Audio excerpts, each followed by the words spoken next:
島根のですね、田中源でババアと言われる魚なんです。あ、知ってた。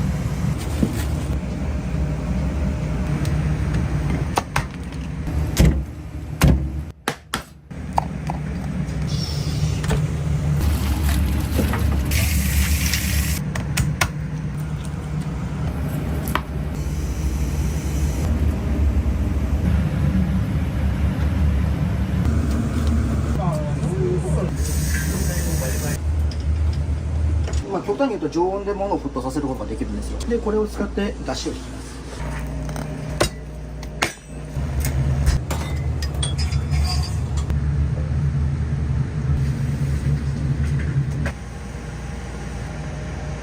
ああ、これは新しいな。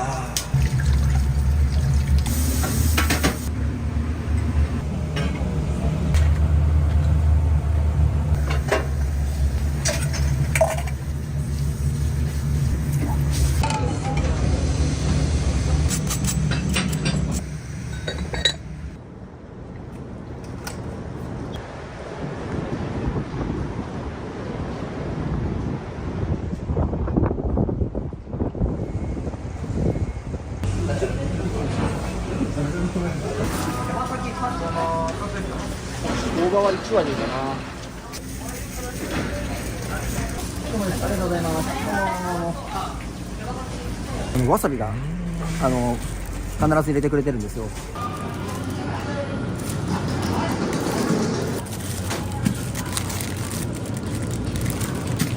これを蒸して唐揚げにするんですけど、なるべくこうボコボコになってないやつとか、なんか細かいボコボコのないやつの方が唐揚げにしやすいんで、そういう選び方をしてるんですよ。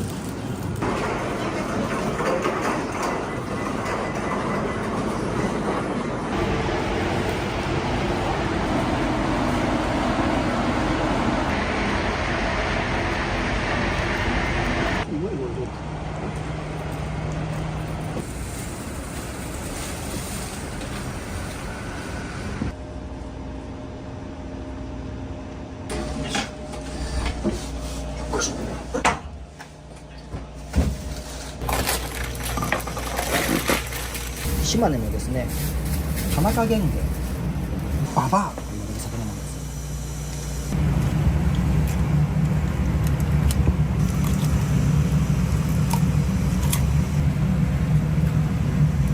あ、知ってた。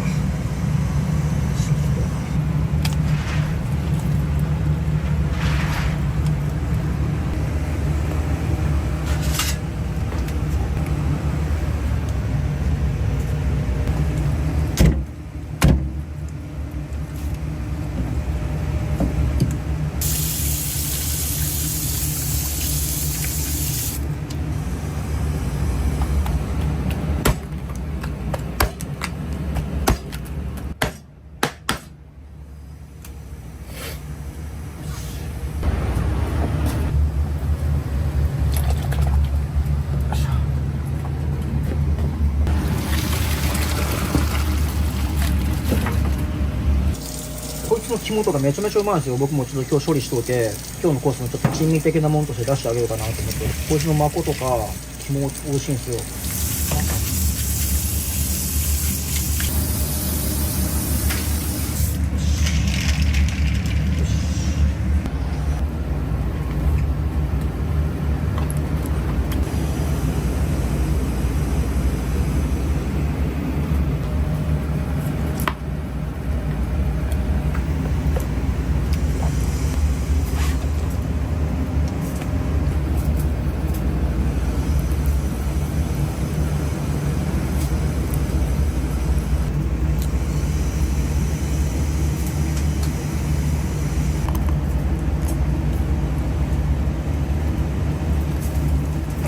ブリブリしますね。皮目がプルッとしますね。綺麗。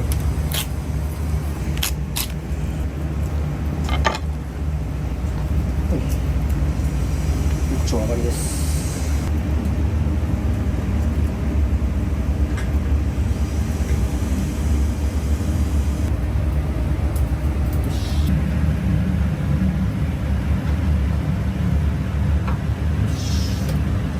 あざいます。はい、ありがとうございます。いいですか？はい。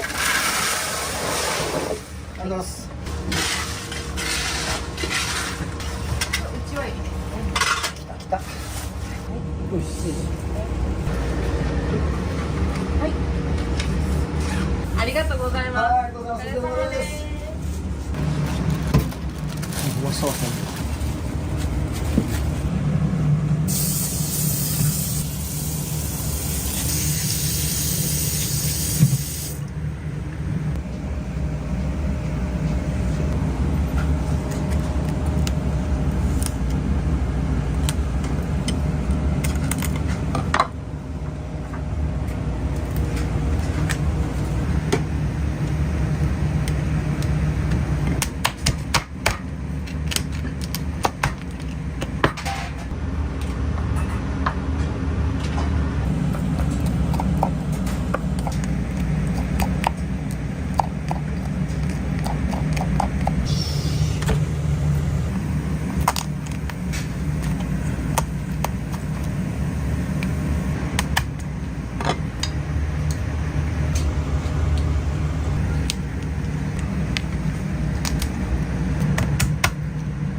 火が飛びましたので、アルコールを入れて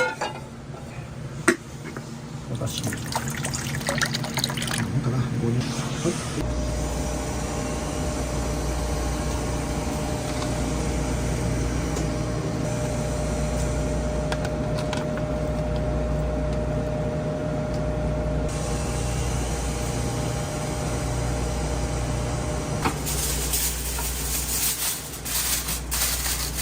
はい、蒸します。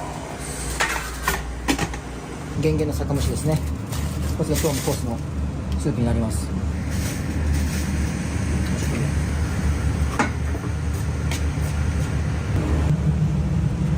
最後ちょっと盛り付けに使おうかなっていうところになってて、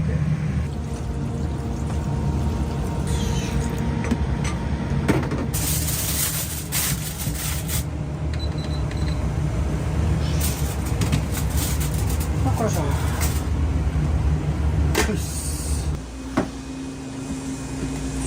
が調理器が2台あるのにちゃんと理由がありまして、温度が違うんですよ。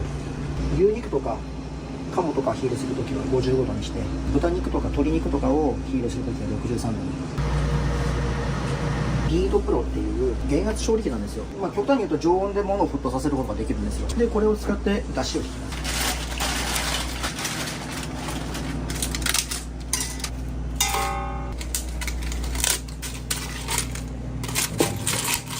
これに水を張ります。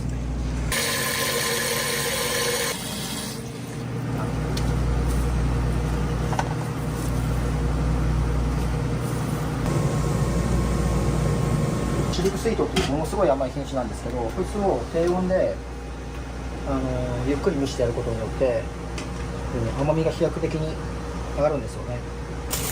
でさっき買ったキキイモですね。よし。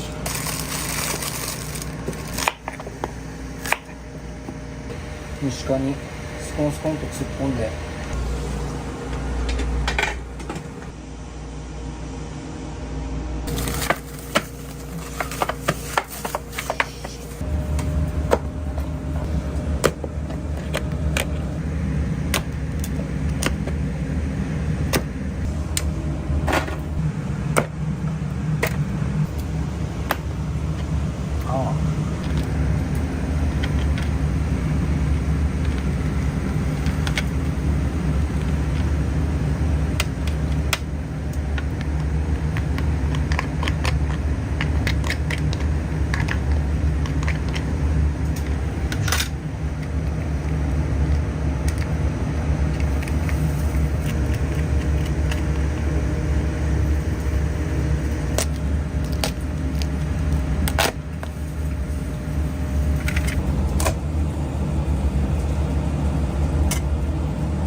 していきます。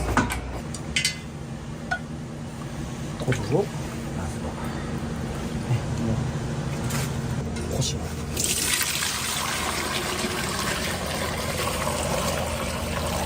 よし。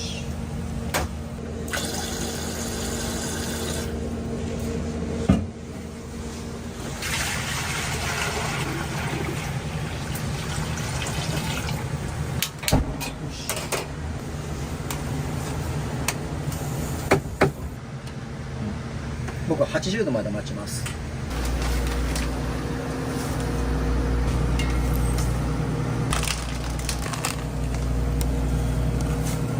同じ材料を使って、しかもうちなんか昆布だしをあれで引いてるんで、味にブレが出ることがかなり少ないやり方をしてるんですけど、それでも鰹節によって味が相当変わるんですよね。どうしてもその鰹節の作る時はその鰹の個体がちっちゃいと酸味が出やすいとか、バンとここでこう。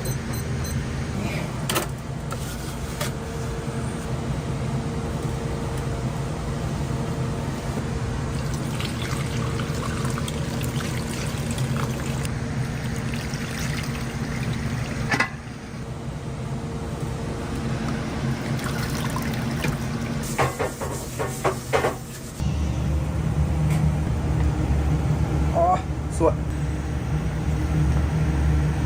あ、すごい。何もしないですからね、この芋の力ですからね。美味しかったね。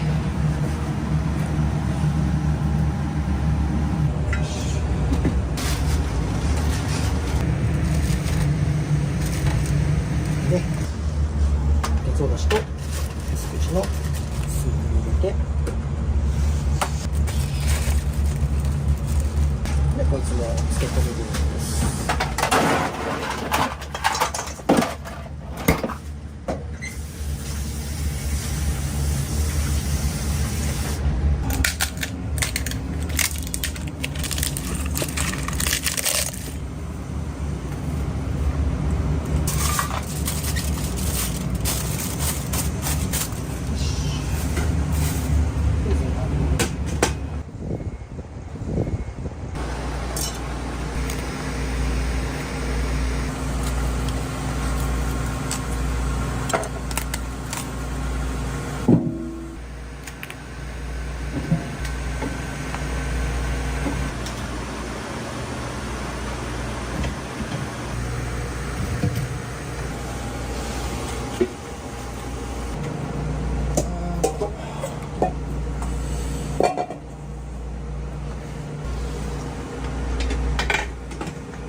でこれでうちは浸水1時間ぐらいします。カリフラワーで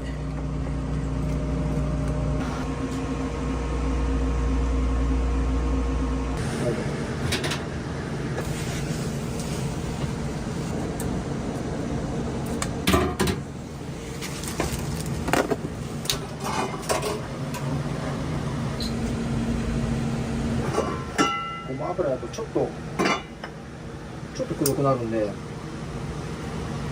もうオリーブオイルでこ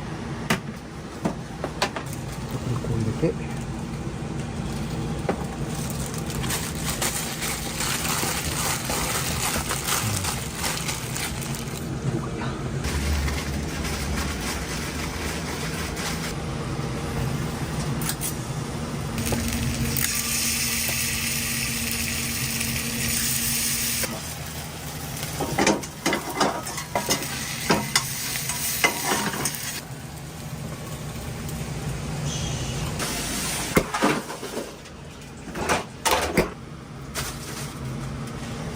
青みを茹でるときに塩を入れるか入れないか論がありまして、なんで塩を入れるのかっていうと、そのなんか青い色がより鮮やかになるっていうのがまあ理由なんですけども、なんか最近の研究結果では色は変わらんという結果が出てるようで、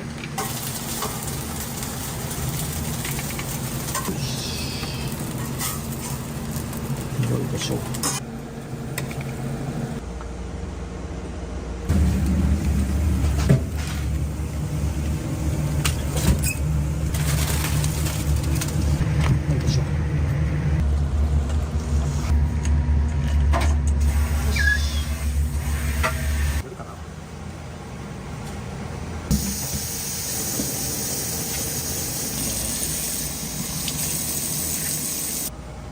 これ食えそうですね、なんか。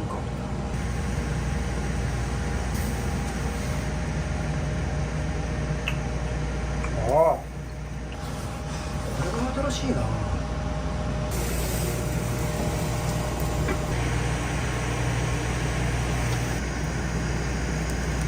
すごい、なんか未知の物体が、あちちちちち、面白いこれは。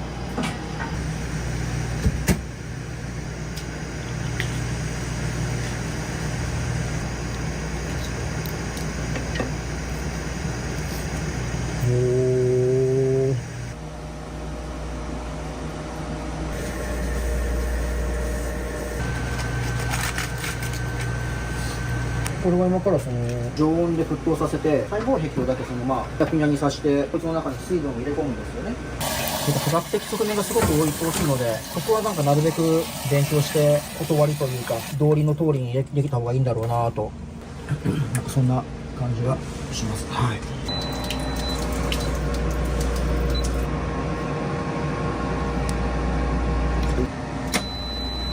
北九州に大間っていうところがあって、そこのタケノコはもう美味しくて、もう北九州のブランドですよね。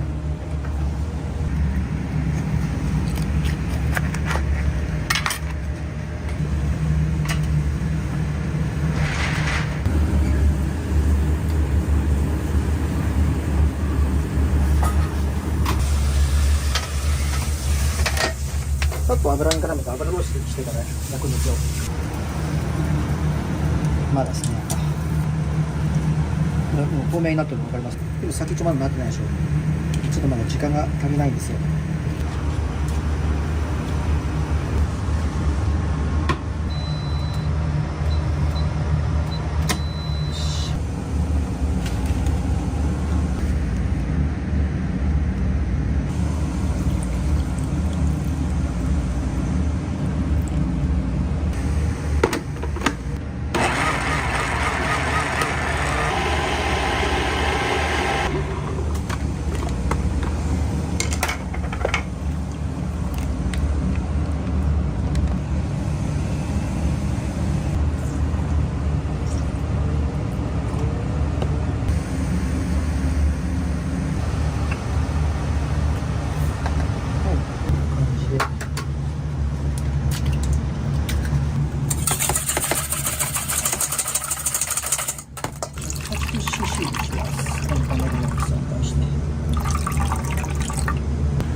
日向鶏の茶碗蒸しですね。牛乳と生クリームで練り上げたごま豆腐なんですよね。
さんとこちらの戸端の大池酒店さんがコラボして作ってる大池酒店さんだけのお酒なんですよ。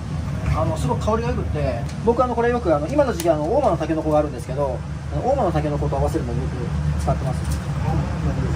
香りがありますね。いやもう本当20年以上のお付き合いですよね。ありがとうございます。どうもよろしくお願いします。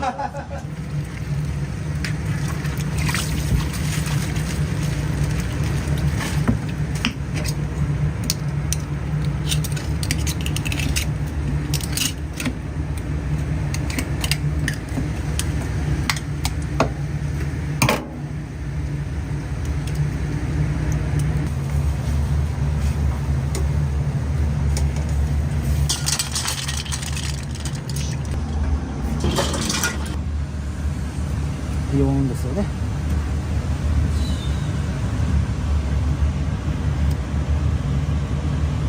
し。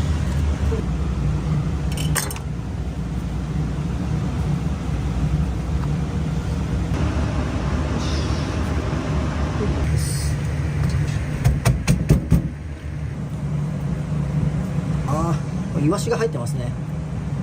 食事中のところを捕まっちゃったんですね。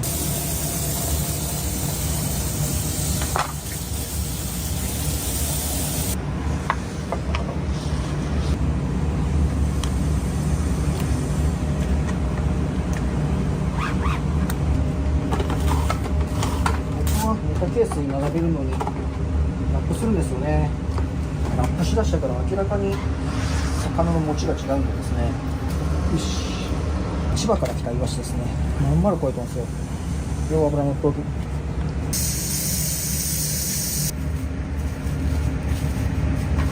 熊本の先ですね。超ごつい。大丈夫ですね。これはもう大丈夫ですね。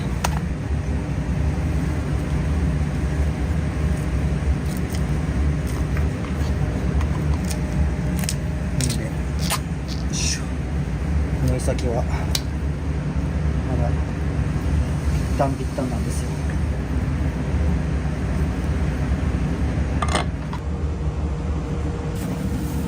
一気さん、これはうなぎさんですね。今日はこいつら後でお椀の種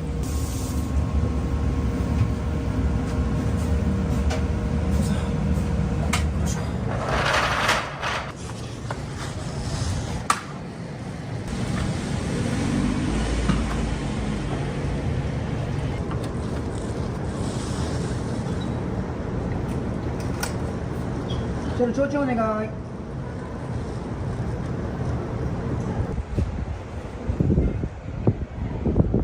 いらっしゃいませ。八本様ですね。はい、そちらです。どうぞ。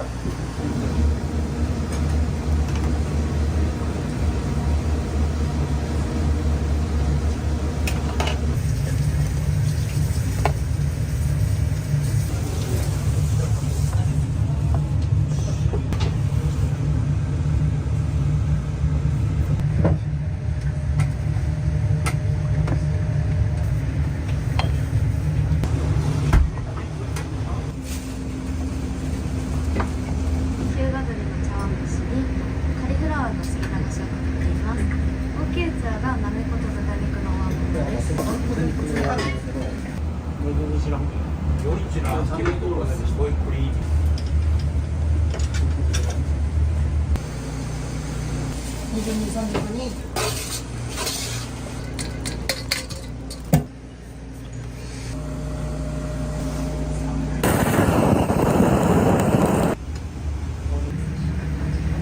はい、お願いします。いいのやるけど。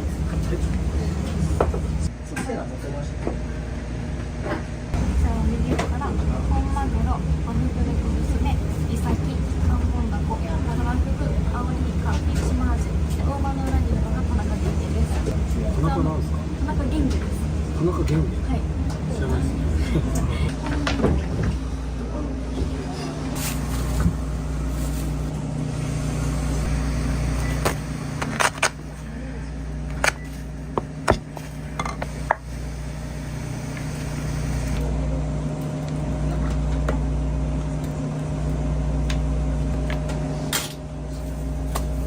こ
が長崎の白甘鯛ですね。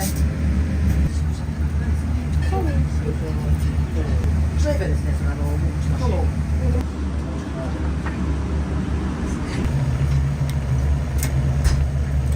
どれぐらいがいいかな。猿はみ出してあげて。合わないか。甘鯛やったら別にあれやな。もうちょっとした煮付けが上がるんで、煮付けのちょっと甘辛い感じに合わせましょうか。家でもどういうことですか。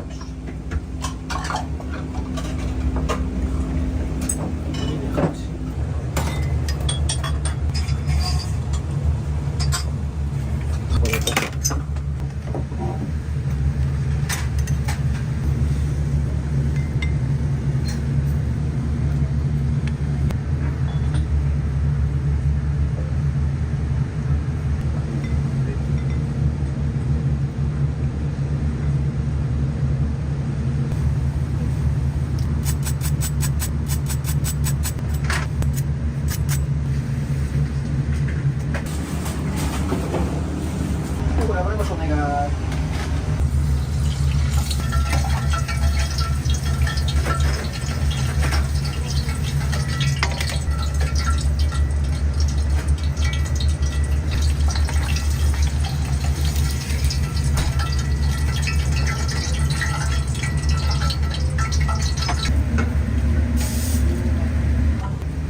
信じられるので長い。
食べたことあるの？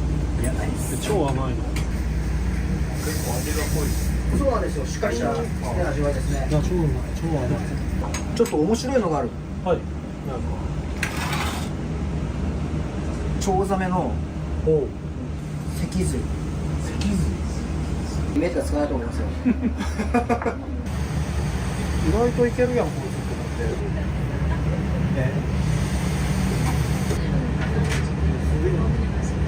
はい、お願いします。美味しいがもうキャビアを作ってる。そうです。そのキャビアを作ってるだからオスなのかメスなのかわかんないけど、どっちかですよね。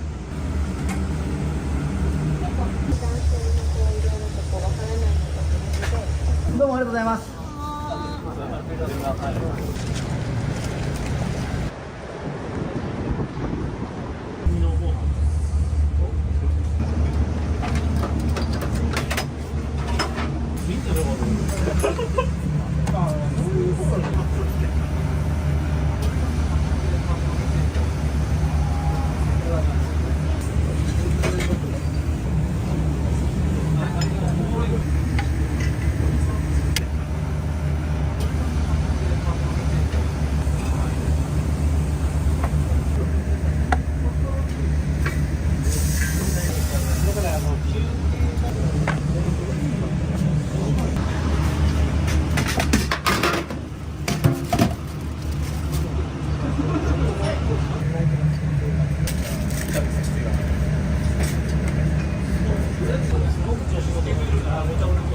研修ですなんで一人になって止まらない。なんかこの出会いかなんかで食べた。焼いた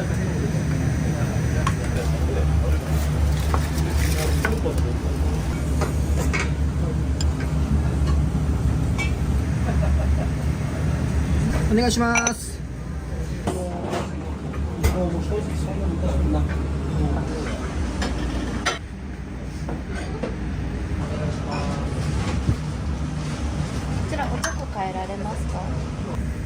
れにしよう。します。こちら7番です。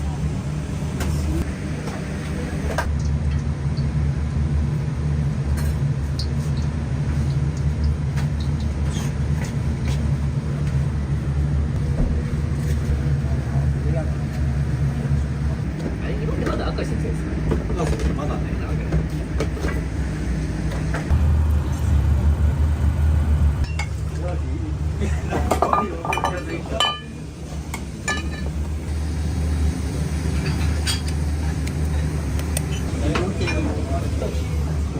薬剤師はいいですか？薬剤師で。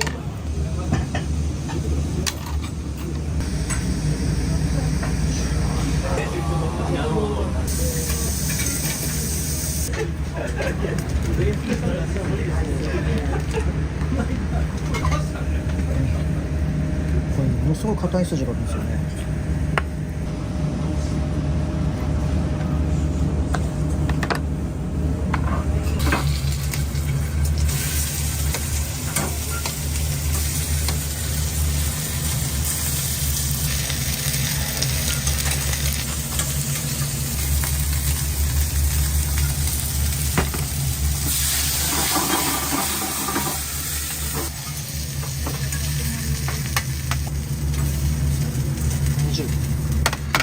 48だ。生子？生子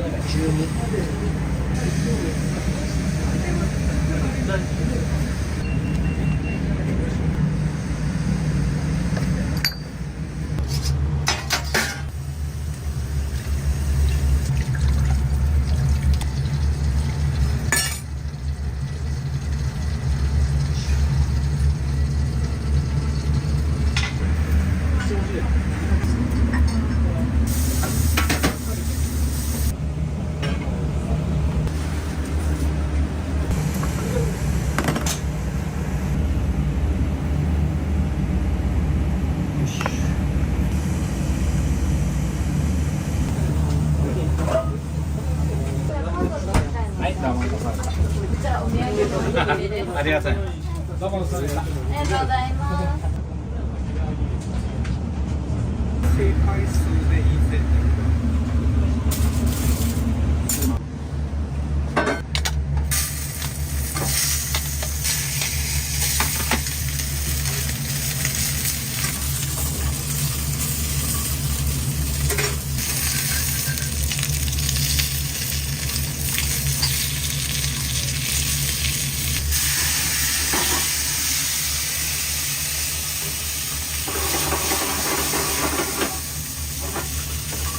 これフライパンまで置いとっていいでね。あ、いや、よ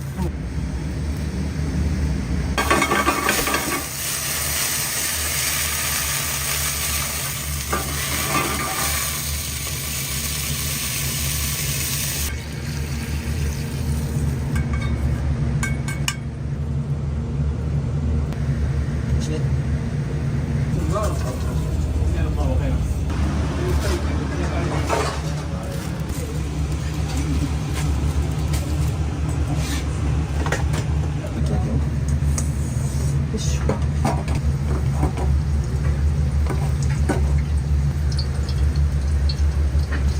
よし。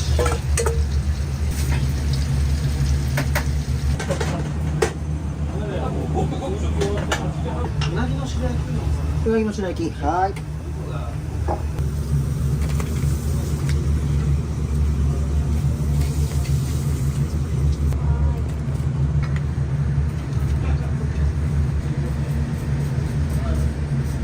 もう一個出そうと思ったんだけど。よし。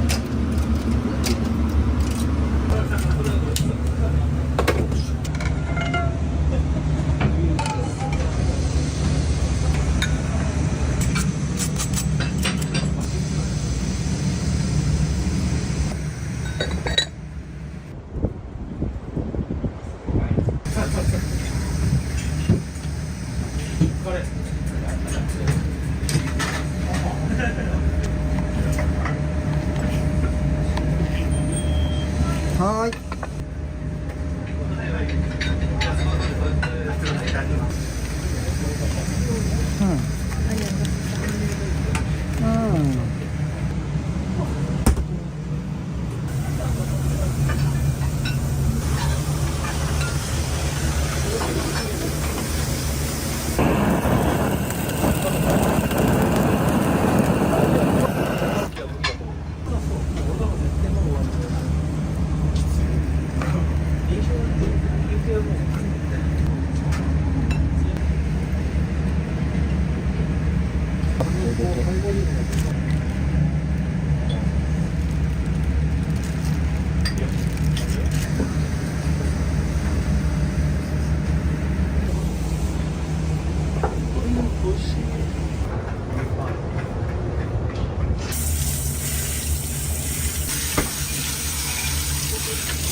いいですかね。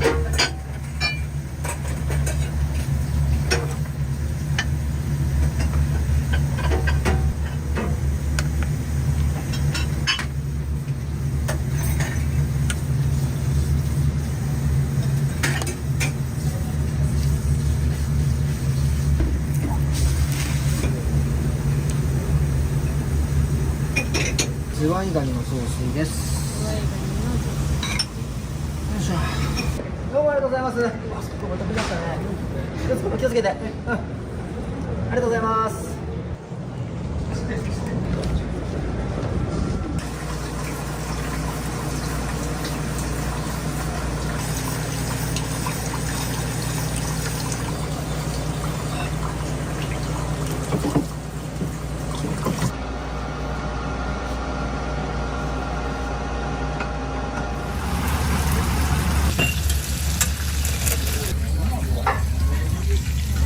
オープンした時は1日最高100人見た時あったけもうダメバイトもだねはいどうぞまさかそこね多めになると思わないけど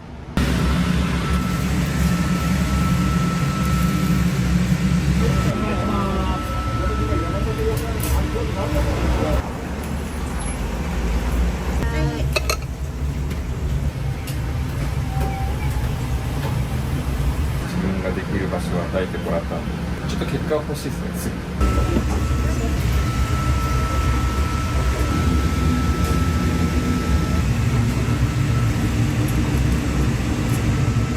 何東京から帰ってくる時買ってきたやつもっと暑かったよ半分は減っとるやないか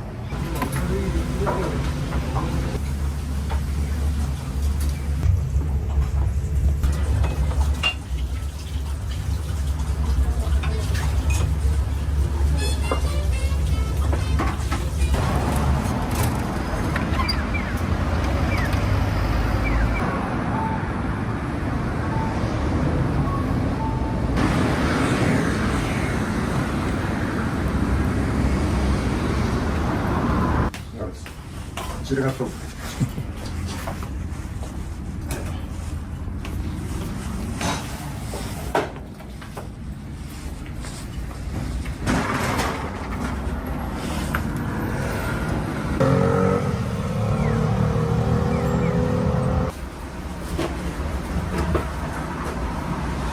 息子帰ってきたらいろいろな種類がいっぱい増えましたよ。あ、本当ですか。じゃあそれ植木ランキングメニューばっかり今まであんなメニュー出したことない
気合はやる気は満々だ。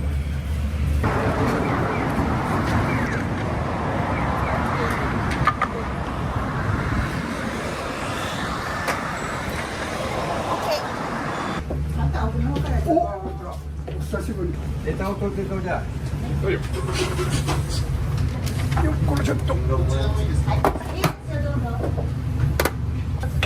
い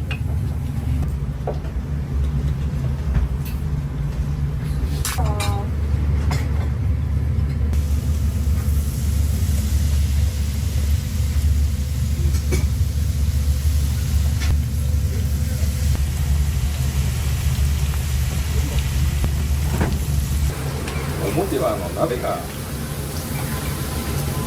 あんまり大きいあれじゃないと。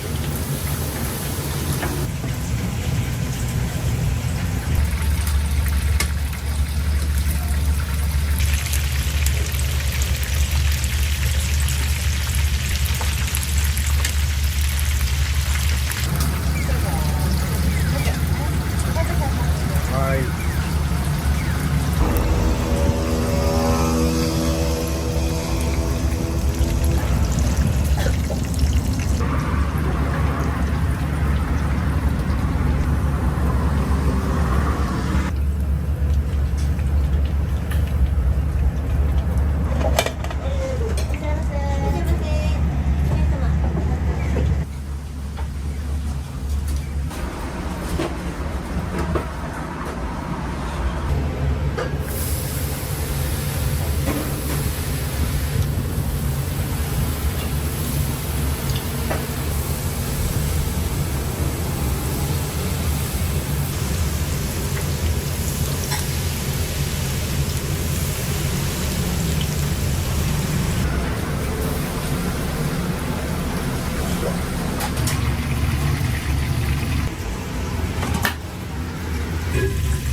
ひとりさん。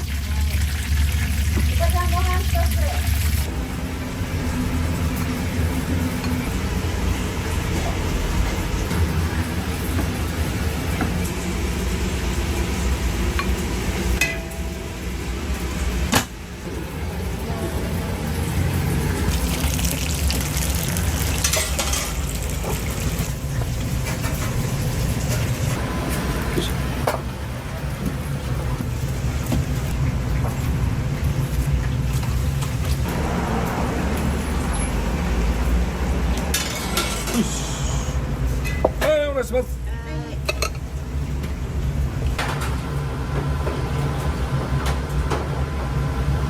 天ぷら屋さんやけん、天ぷらのその軸は麺が残して、おじいちゃんお父さんのお客さんが多いんですよ。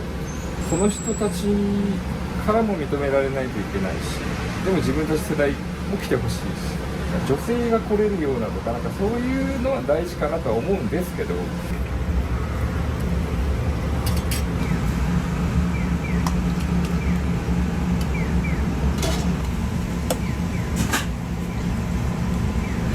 自分ができる場所を与えてもらったんで、あとはもう頑張るだけなんですけどね。帰ってきては2ヶ月だけどね、なんだかんだ焦ってもダメなんでしょうけど、ちょっと結果は欲しいですね、すぐ。どうもありがとうございました。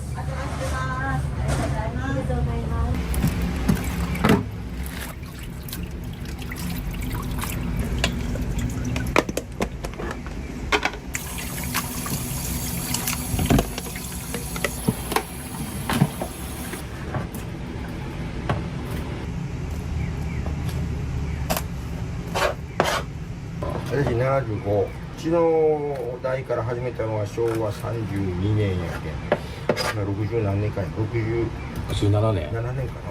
で、東京から見習いから帰ってきたのが22の時だけん、私ももう50何年間。父が昔旅館しよったけん、ここで生まれました。昔は博多駅の近所は旧博多駅で旅館がいっぱいあったんですよ。はい。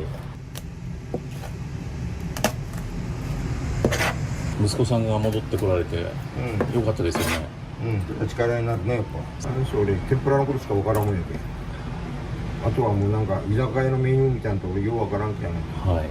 メニュー覚えるだけでも言われた。本当ですか。まあ、これがいっぱい1000円もすると、俺やったら絶対飲まんがないと思う。確かにね、美味しいとは美味しいわけ。一緒の仕事するのは初めてだけどね、いろいろ言いたいこともあるわけでね。私の父もやっぱ自分が今考えたら、いやでも大変やったろうなと思うもん。言いたいこと言うたら大変するせんし。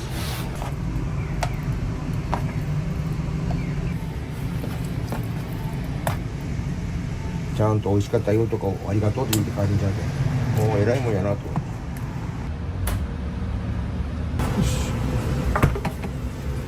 今のうち取っといた方がいいんだと思います。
全部上乗せやったオープンした時は1日最高100人見た時あったけど、もうダメばいと思ったね。まさかそげん多めになると思わないけど、オープンしたけどちょっとはお客さん増えりゃいいがねぐらい思うとったわ。だから2月の14日オープンしたけん、もう表に並んで待っとんさんがやけん、もう気がせえてからもうで向こうの人やけん言いようが言わないけんが、11時半ですよって伝えるのが、はい。 11:30って言ったら分かるかいなと思ってそればっかり言ったもんね。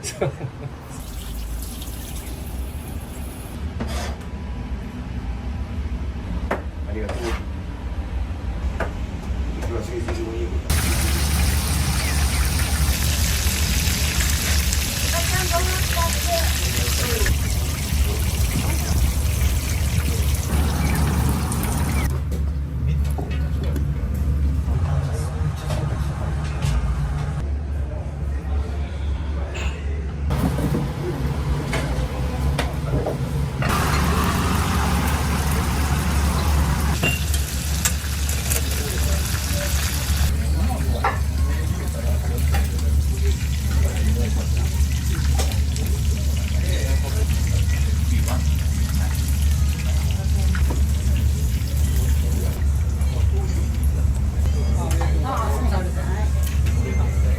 はい、どうぞ。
美味しいし、やっぱ綺麗だから。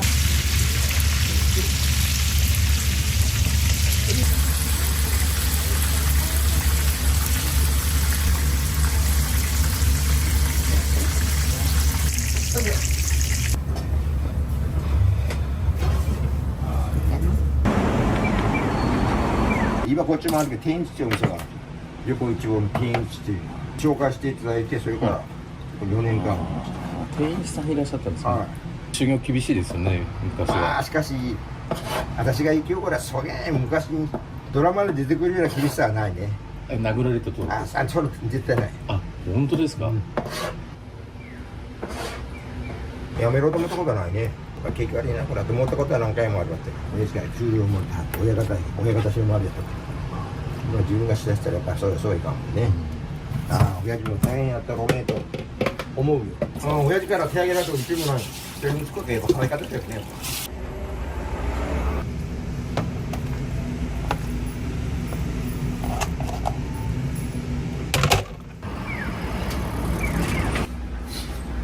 体がボタンバイね。でみんなって天ぷら生まれて初めて食べたっちゃう。そうです。こういう単品系がはい今までなかったのと、はい。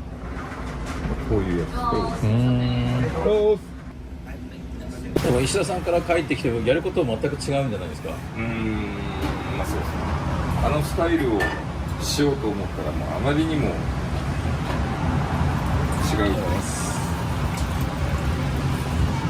昼は定食屋、はい夜はまあおやつさんのとこまではないけどはいコース料理みたいなはいやろうと思ってたんですけど、え昼ゆっくりと思ってたんで、そんなに忙しくないやろうみたいな、そしたらえらい昼が行くらしくてっていうか仕込みする時間がないんですよ。昼が終わるのが2時まででしょ。買い物して帰ってきたらもう3時とか3時半になって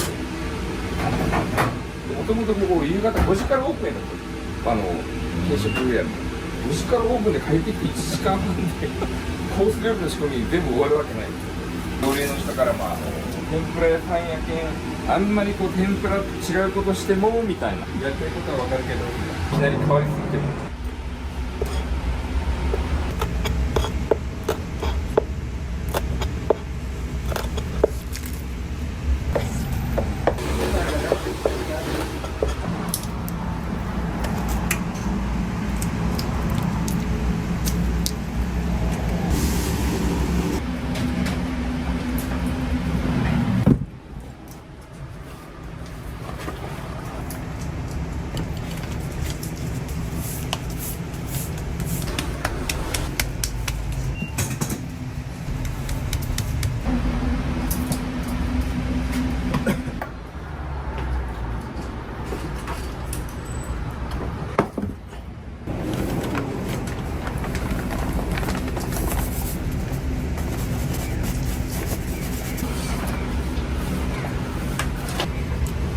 東京から帰ってくるとき買ってきたやつ。これまだもっと暑かったよ。半分は減っとるやないか。磨くけ毎朝磨かんことないもんね。終わってからまたきちんと座ってよいしょ。これさえやったらエビが油の中で曲がってしまうからね。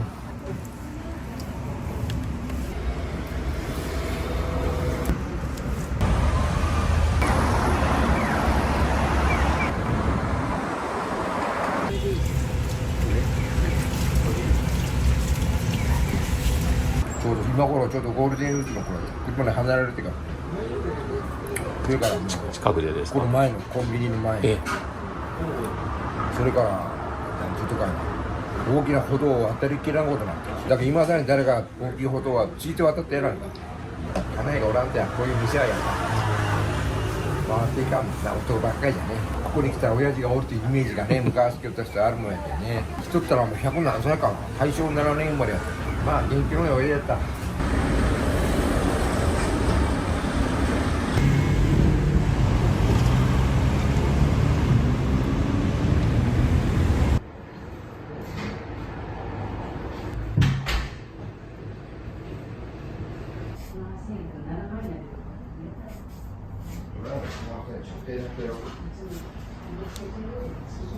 朝2000円来る途中ここの前の横断歩道で、はい。それでもずっとお休みしてたんですよ。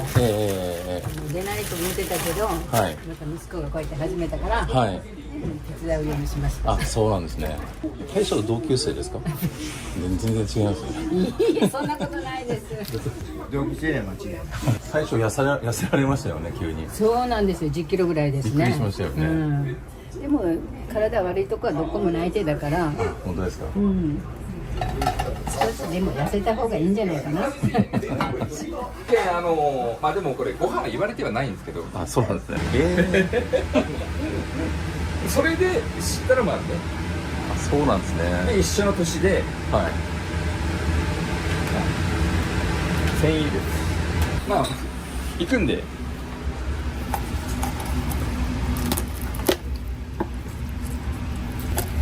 てるね。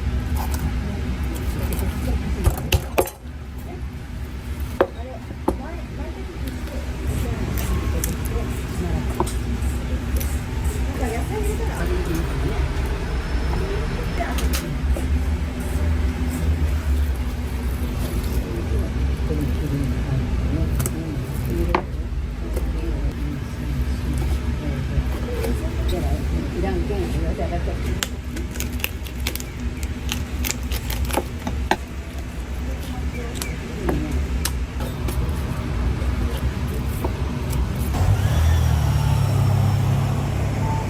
一匹で言えばこう、これで一匹なんで、はい。煮つけで炊いて、例えばこれで一人、これで一人みたいな盛り。は中はだけどごぼうときくらげと人参を入ってる。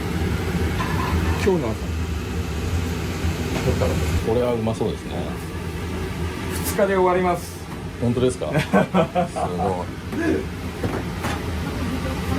でこれを2種類一緒に盛り合わせようかなと。違う食感というか違う魚で楽しめる。それで今日行きます。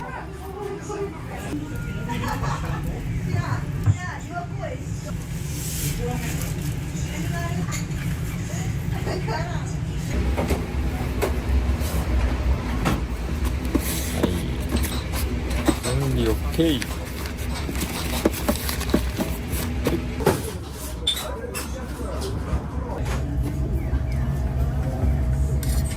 赤入れた。青入れよう。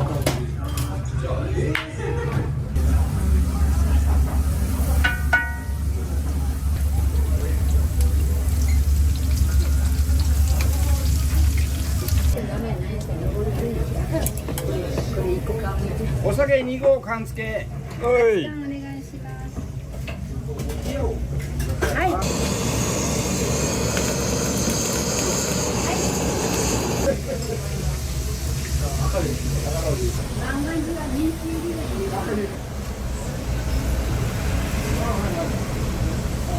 穴子お願いしますね。それが終わったら。穴子の天ぷら？はい。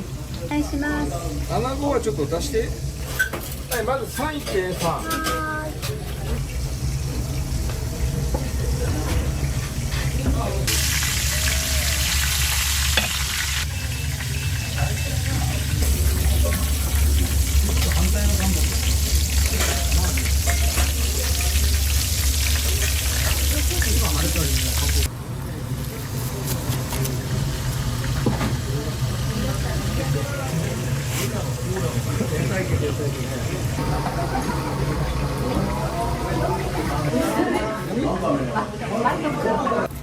これも半分に切る。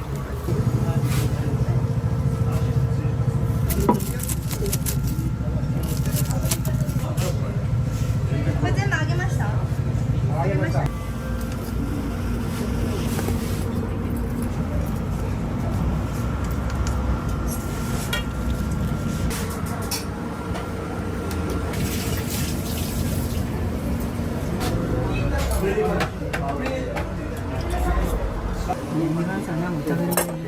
これはない。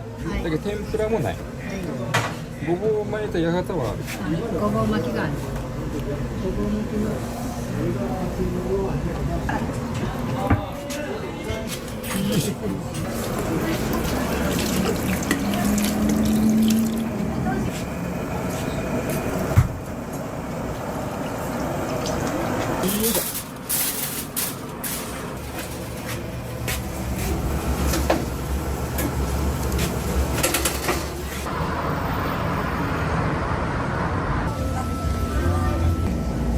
私があまり上手じゃないからね。ほら。慣れないけどさきちゃんに頼みたいです。ま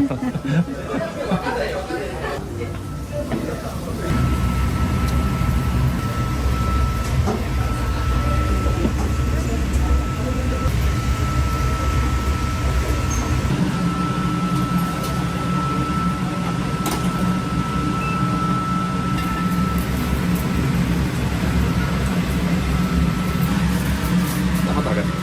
はい。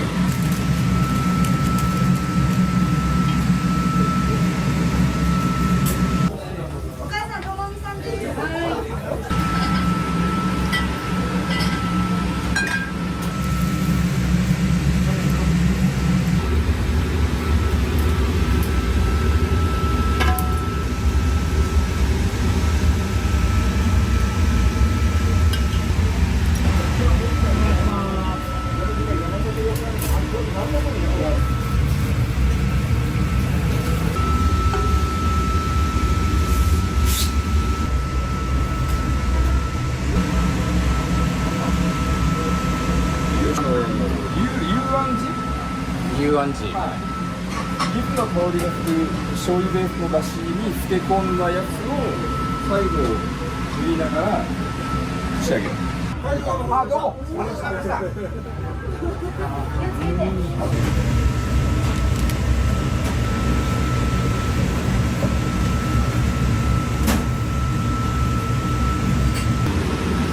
いしょ。ああ、こういきますか。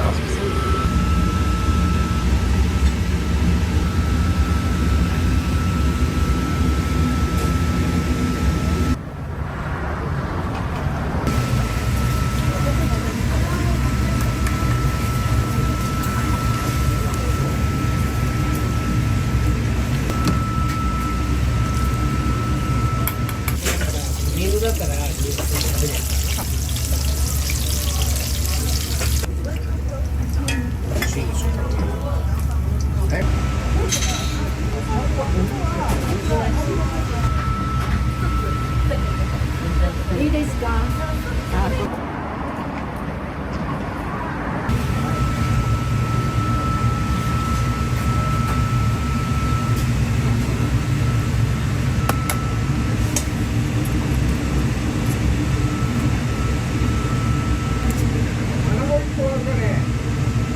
何？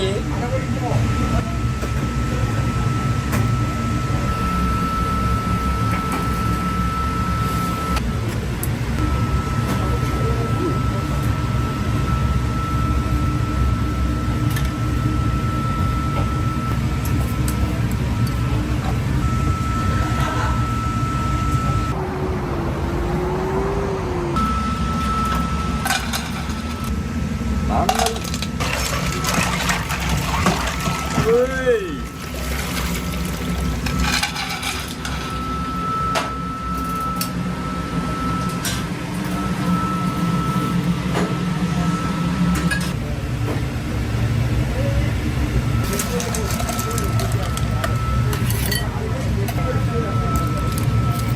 よいしょ。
今日は作りは日本酒。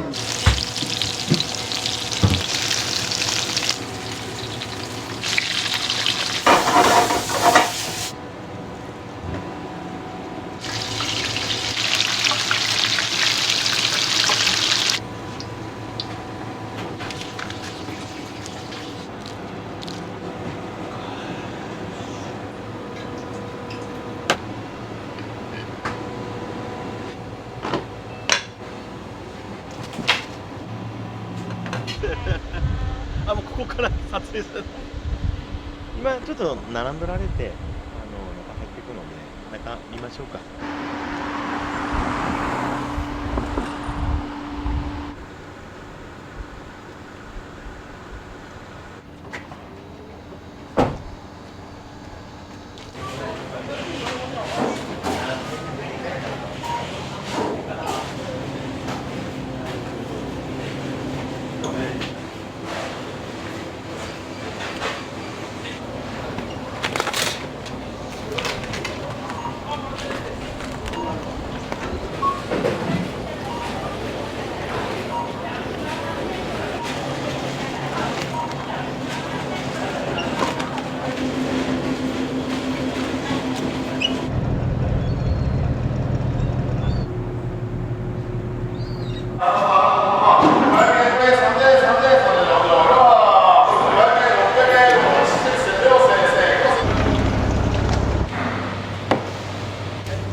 後ろからいっぱい取られて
釣りもします。釣りも仲間でみんなでちょっと船持ってて1台、最近ちょっと忙しくて行けてないですけど、釣ってきたやつとかお客さんにお出しさせてもらったりとか、魚が好きなんでやっぱりこういう土地柄いいですよね、やっぱり。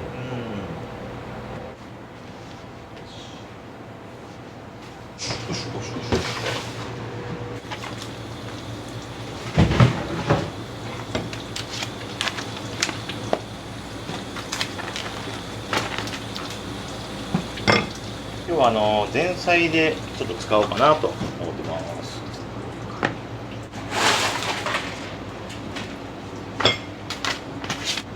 カジキマグロ、富山ではサスって言うんですけど、これ後でちょっとさっと昆布締めにします。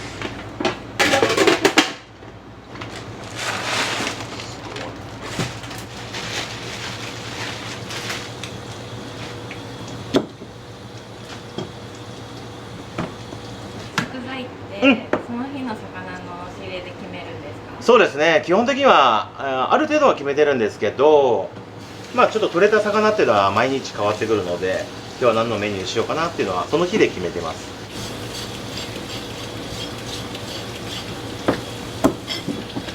サバはしめサバにしていくんですけど、普通は酢と塩で締めていくんですけど、ちょっと塩がきつくなるので砂糖で締めてから塩でダブルで締めます。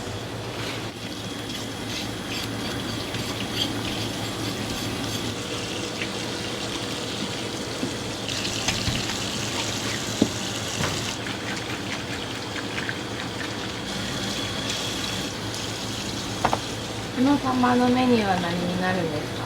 サバ寿司にしようかなと思ってます。でこの頭っていうのはちょっと白身魚限定で、うちちょっとラーメン屋もやってるので後で焼いてスープに入れます。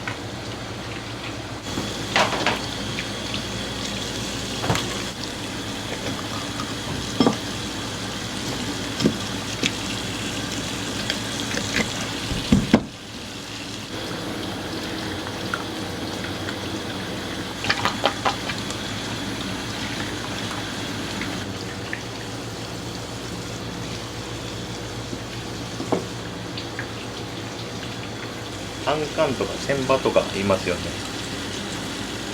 これが肝があるので、これはもうカワハギの肝とかと一緒のような雰囲気です。後で、カワハギの肝和えみたいな感じで、ちょっとちっちゃいですけど今日は。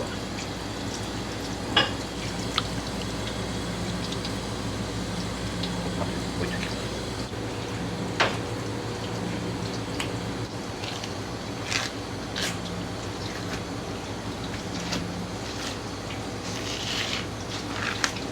この船場っていう魚難しいんですよ、扱いが。あったかいところにいる魚なので、冷蔵庫に入れるとしまってきちゃうんですよね。かといってちょっとあったかいところに置いとくとやっぱりちょっと衛生的にも良くないんで、すごく難しい。今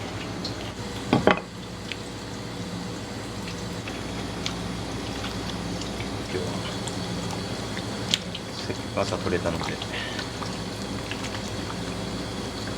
職歴は、高校を卒業して、大阪の辻調理師専門学校、1年だけ行って、その後に大阪の北新地で8年ぐらい勉強させてもらって、その後は富山に帰ってきてホテル行ったりとか居酒屋行ったりとかで自分のお店してます。お店やって13年14年目にもう少しで突入します。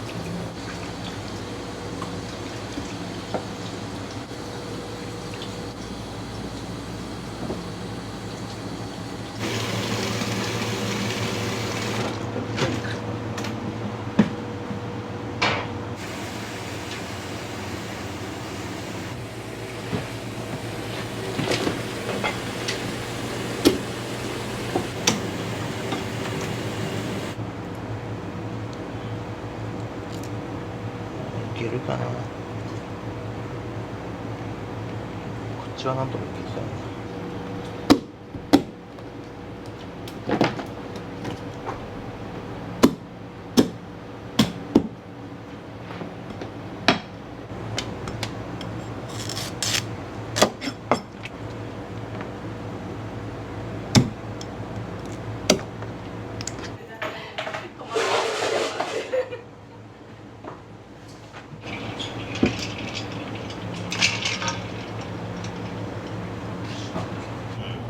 2番じゃない、5番。すごい。今日空いてるから正直とってもよくて。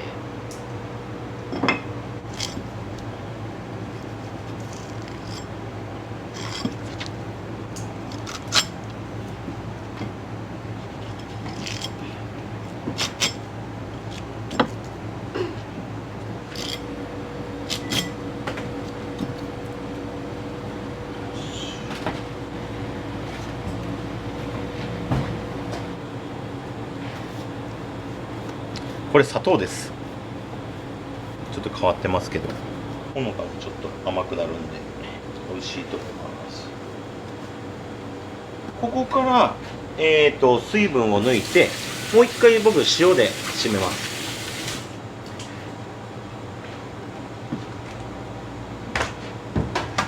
よいしょ。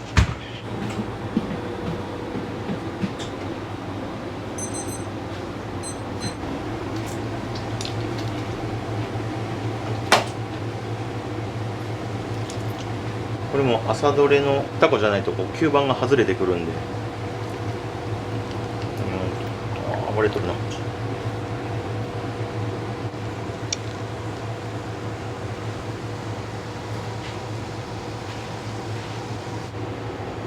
お刺身用なんで半生でちょっと仕上げていきます。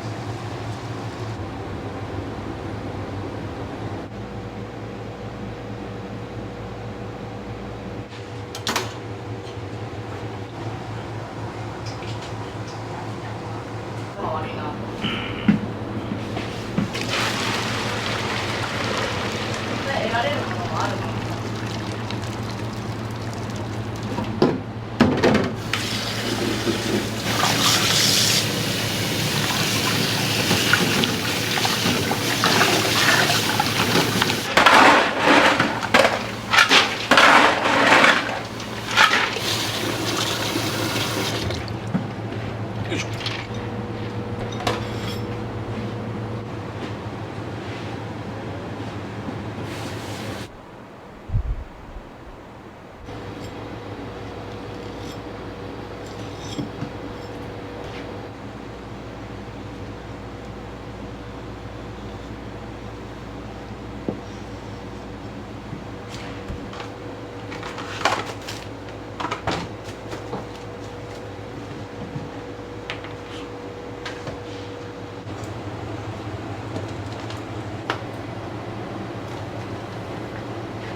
これ身が透明な感じ、これが活魚のあんかん。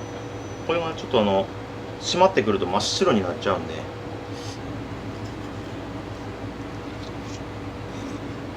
20度ぐらいで保つと一番いい状態がなると思うんですけど、なかなか20度って難しくて、これは一応その肝と和えようかなとは思ってるんですけど、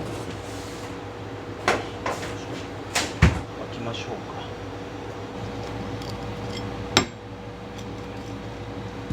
鱗付きで今日はやります。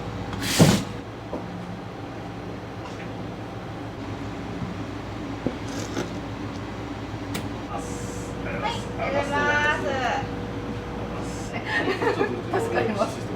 当時田植えから使ってなかったのか普段のゴルフ誘われとってでもそれはさすがに断ったらしいです。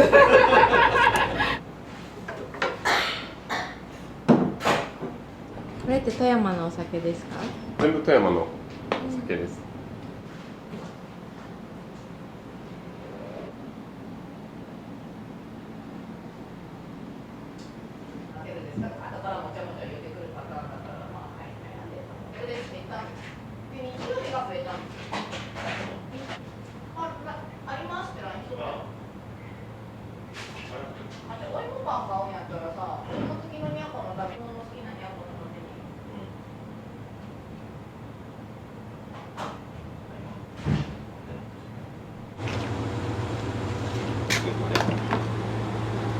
よし。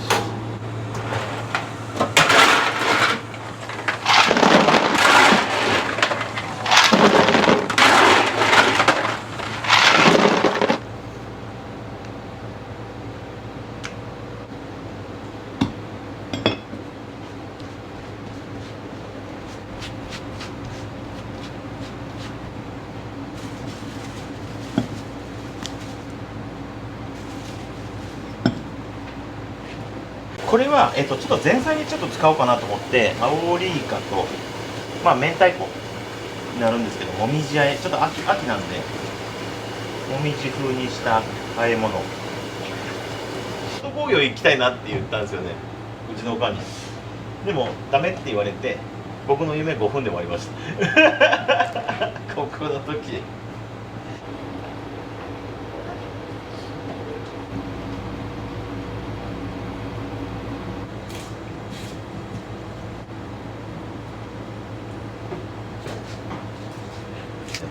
嫌なるですよね、量多かったら。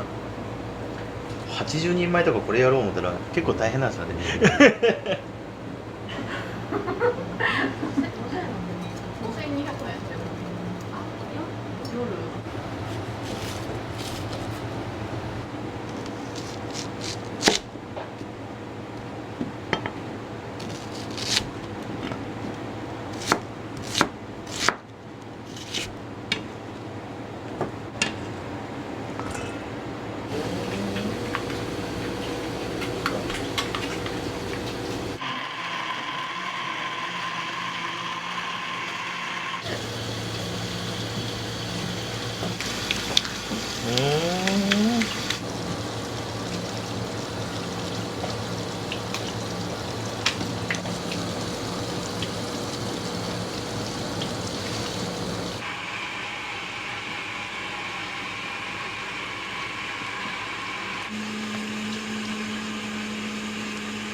ってくるレベル。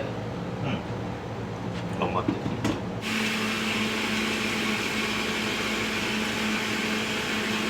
これも砂糖でだいぶ締まっちゃっとるんで、あんまりなんていうか塩辛くならないというか、そんなうちのスタイル。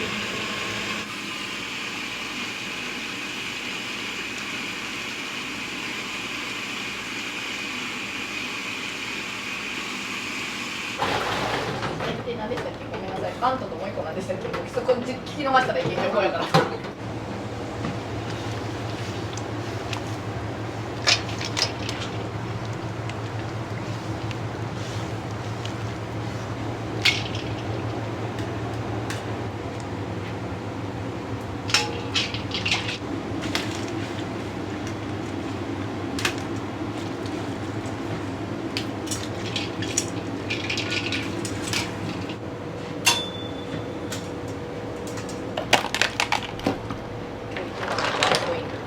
一番のマイポイントね。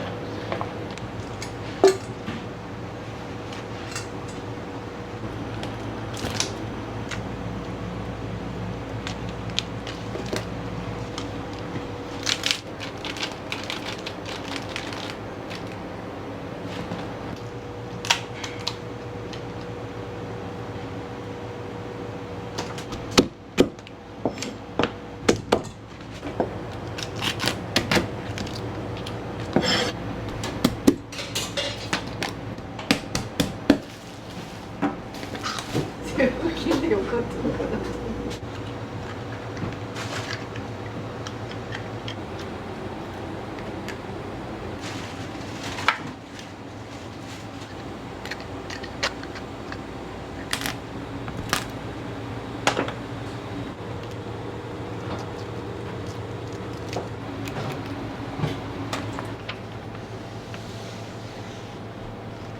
いや毎日変えてるね。毎日ではないです。基本的にはコースはだいたい季節ごと1ヶ月半ごとぐらいに変わって、季節の食材とかでもうちょっとこうなくなってるものとかがあれば差し替えるって感じですね。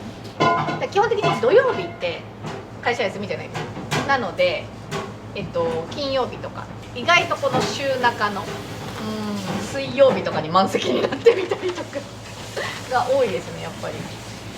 上がマックス45名ぐらい入るんで、だから宴会ドーンって一発パンってやるときに多分うちほど入れる箱がないんで、それで入ったりとか。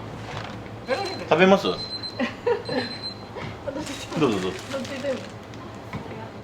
ゆうと白身さ、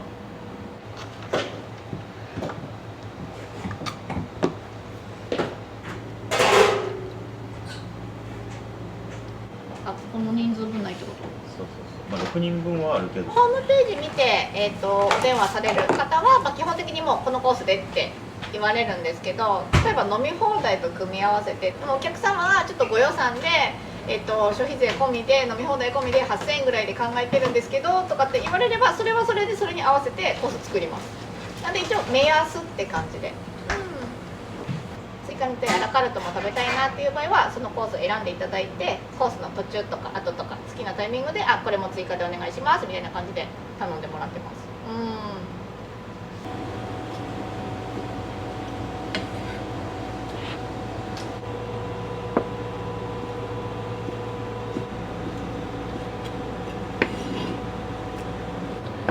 もう9月なんでね、やっぱもう秋っぽいイメージで料理が変わってくる感じですかね。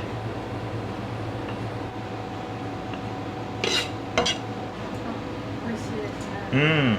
普通の料理だけというよりはちょっとやっぱ居酒屋なので、ちょっとまあ味が濃いというか、お酒に合う料理をちょっと意識して。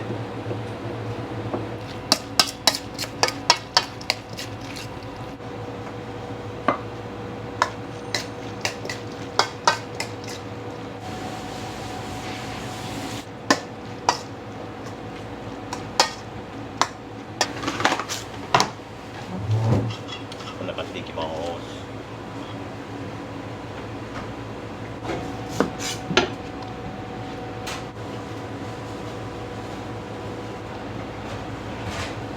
だから一瞬だけたくさんの絵撮ってもらえるんですよ。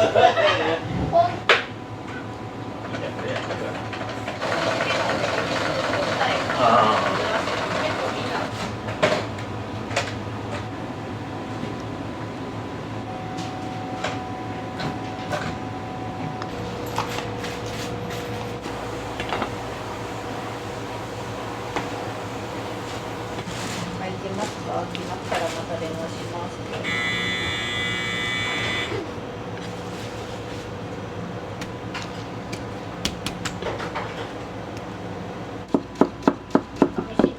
うん。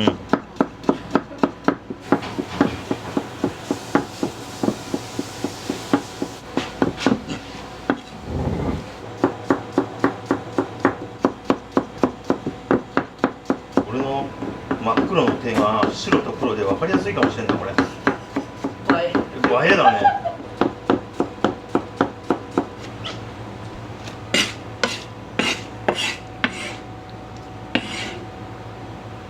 ちょっとやってみるか。またチームワークだ同窓会あってそれぞれのジャンルのプロ。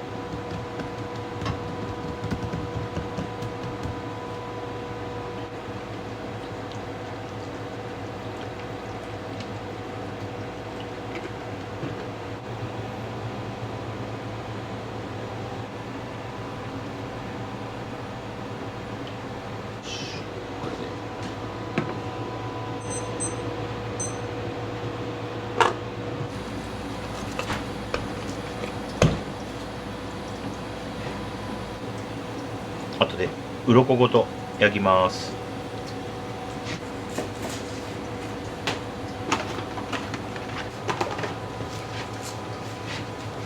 ただやってくれたりとか。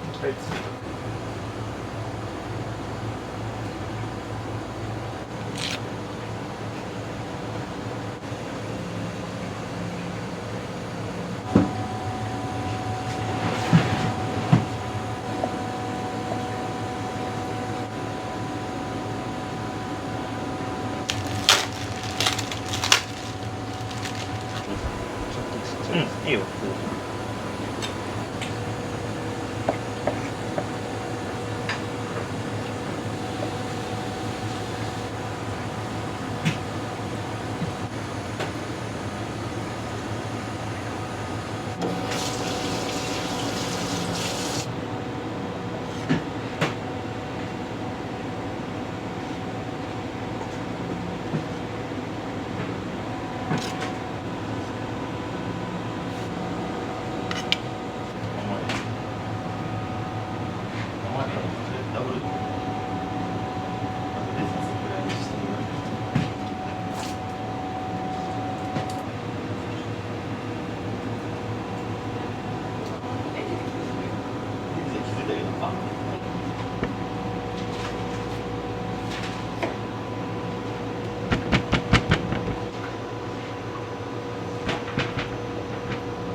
ちょっと大変だな。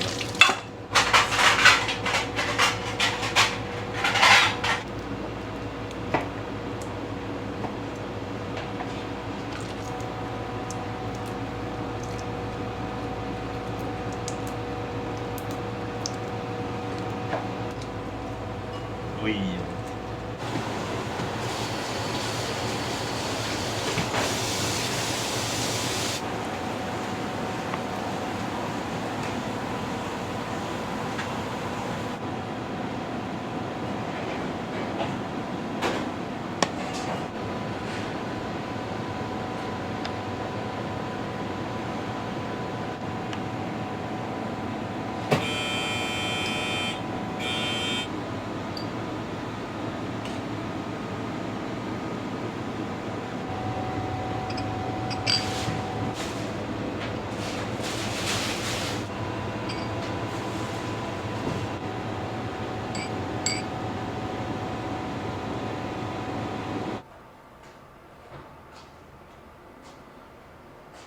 に入ってあげるわけですよ。すっかり忘れ探してくれてるんですよね。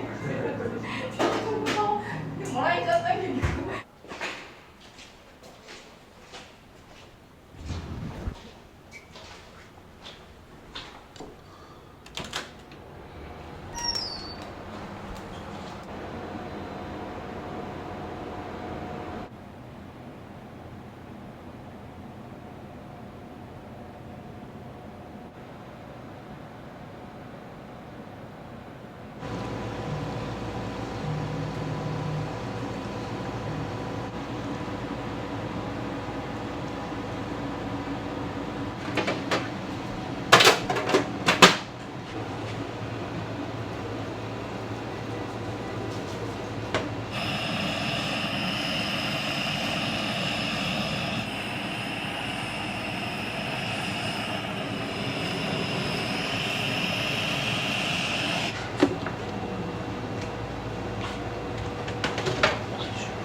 白身の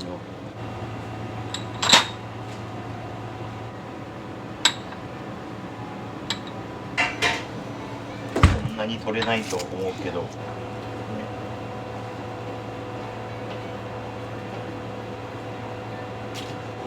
あんこの肝みたいにしてちょっと蒸して丸めたものなんですけど、これちょっとお刺身に入れていきます。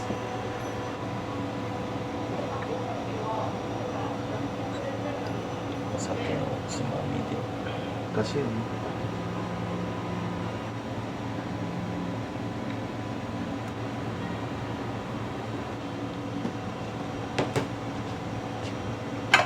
まだまだ勉強してかんないこれ。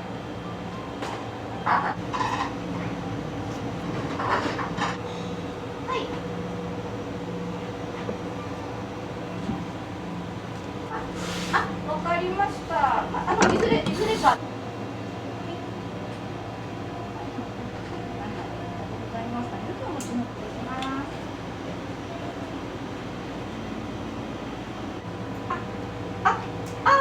わかりました。じゃあ。匿名の。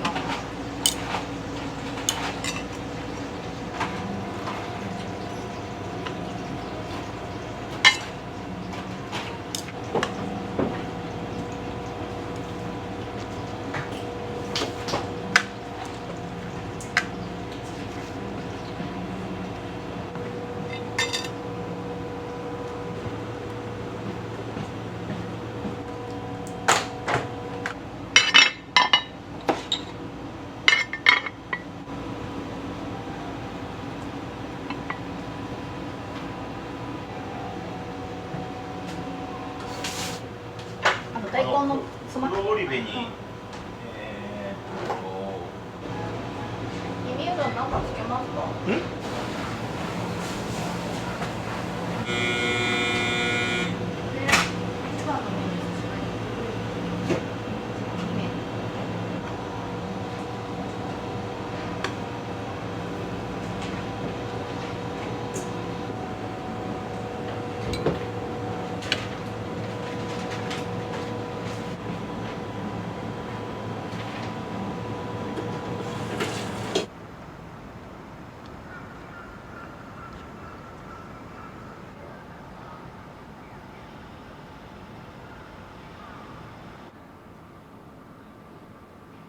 今日のご取材もしよかったら。お願いしますね。すいません。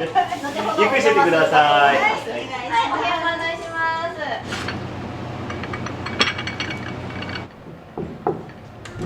失礼いたします。コースの全体お持ちいたします。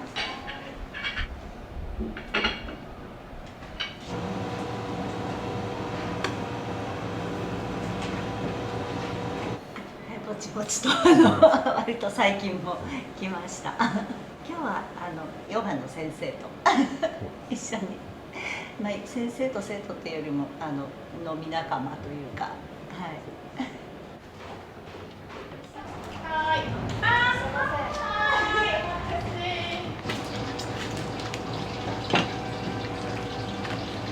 せん。これゲンゲっていう魚です。これは天ぷらで出します。先に2番いきます。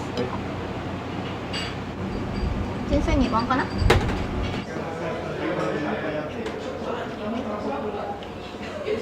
りがとうございます。よろしくお願いします。お待ちいたします。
先生すぐ準備できる？はい。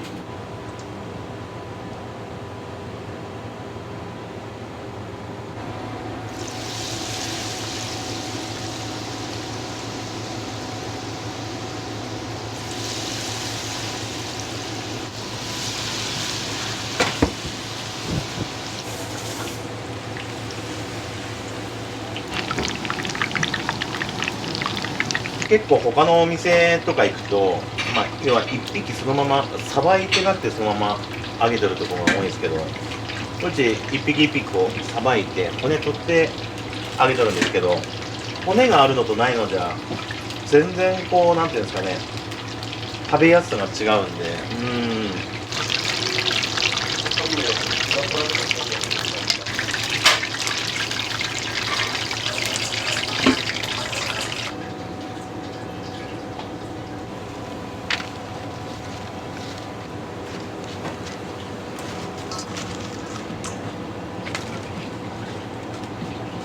もうちょっとしたら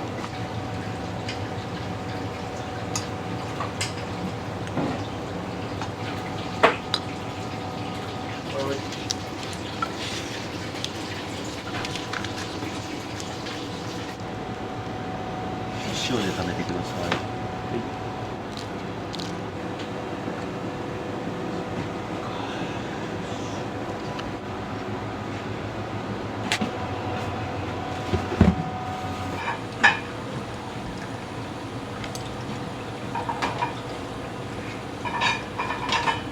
レモン。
あとちょっと見といてくれる？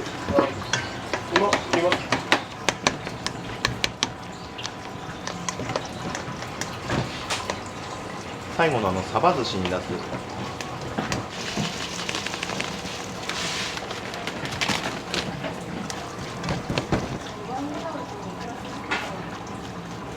感じかな。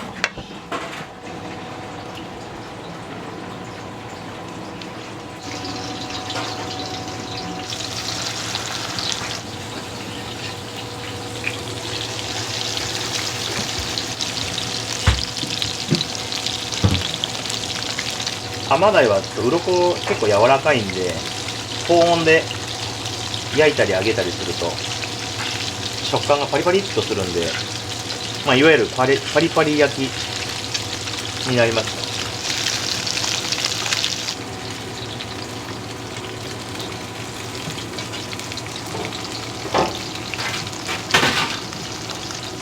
でこうパリパリっとした食感が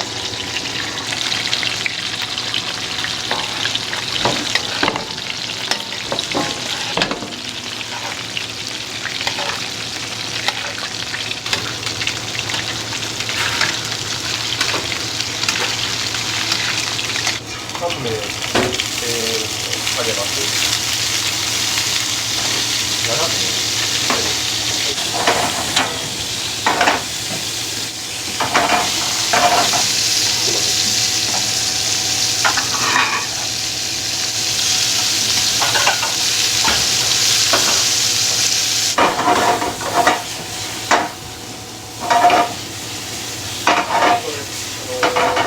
スはお願いします。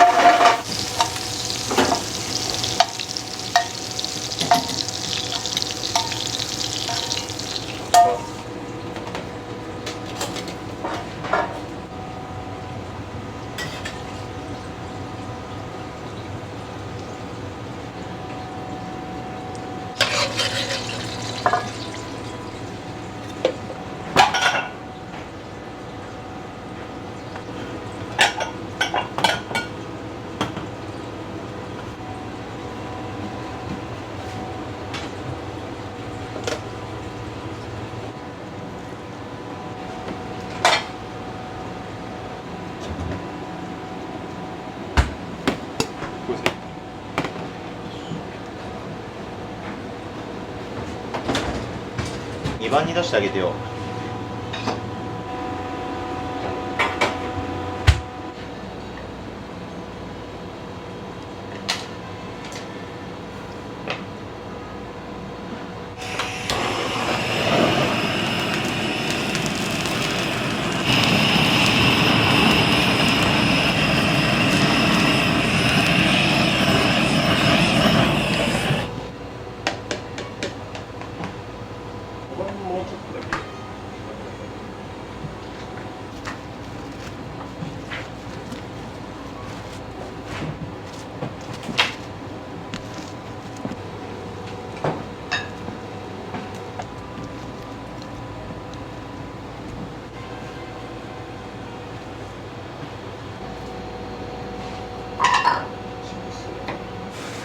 どうやったまだ今どっちもまだもうちょっと、あ、本当まだちょっともう少し3、4のラタトゥイユもまだもうちょっと待って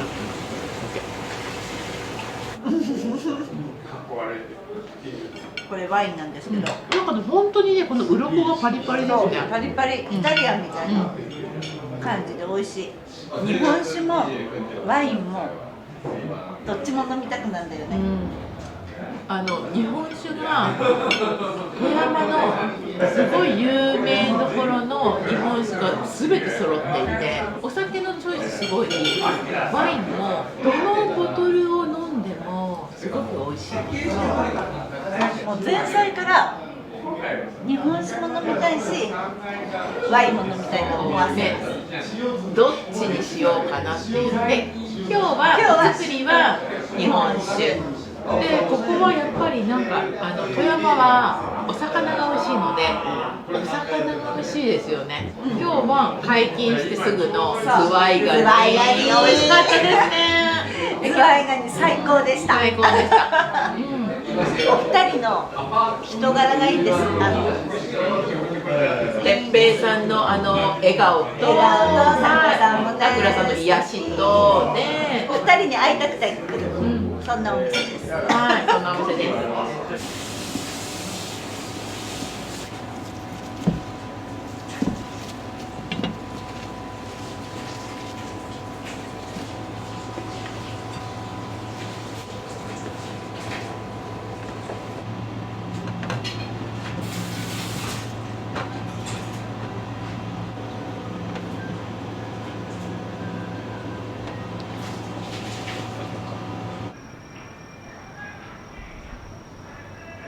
はい、どうもありがとうございました。ありがとうございます。やっぱりやばい。俺やばい。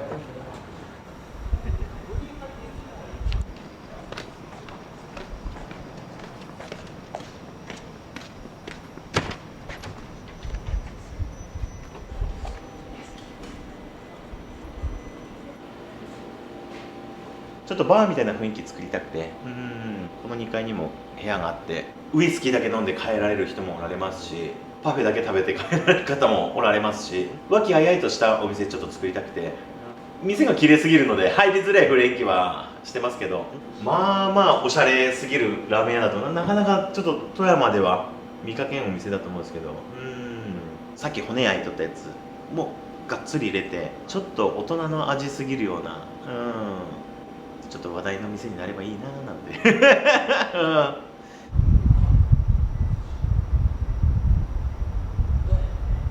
なるほどなるほど。美味しかったです。今日もすごい美味しかった。少し日本酒もワインも飲みたくなる。あですか。いやまたよろしく。ありがとうございました。お気をつけて。ありがとうございます。はい、どうも。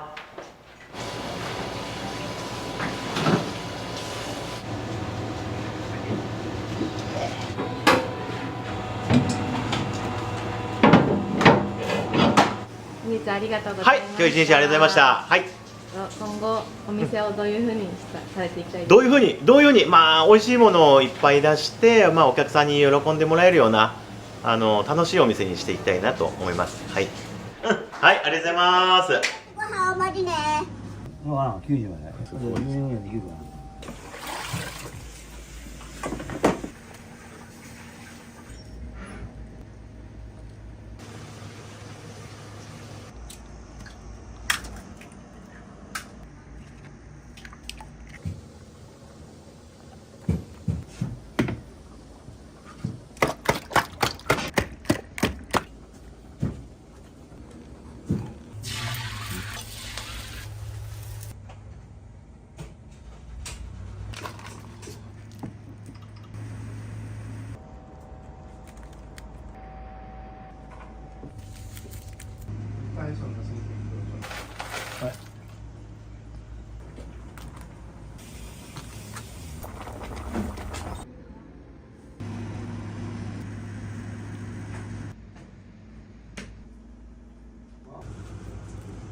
何？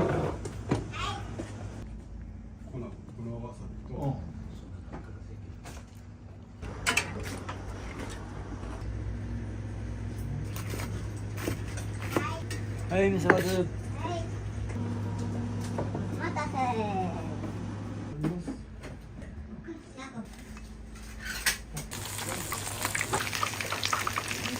はい、キス。ご飯2つ、お味噌汁2つね。ありがとうございました。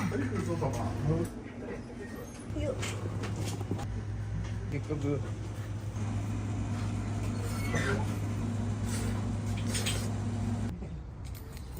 し、はい。もういいぞ。はい、猫です。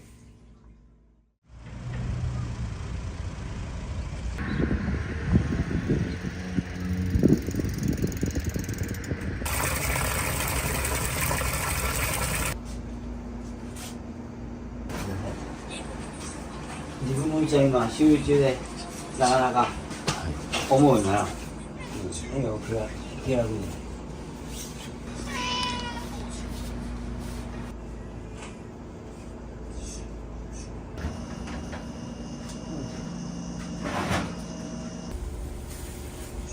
話してたら市場がいいか朝のモーニングがいいか一応仕事が終わると朝の私たちお友達とモーニング行くんだ。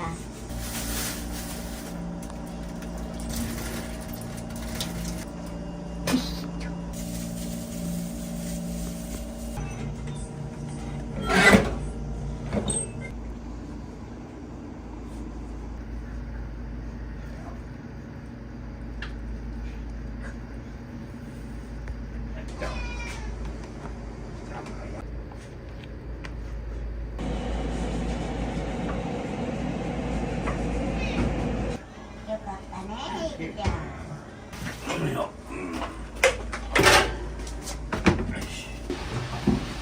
一番の600万もらったけど。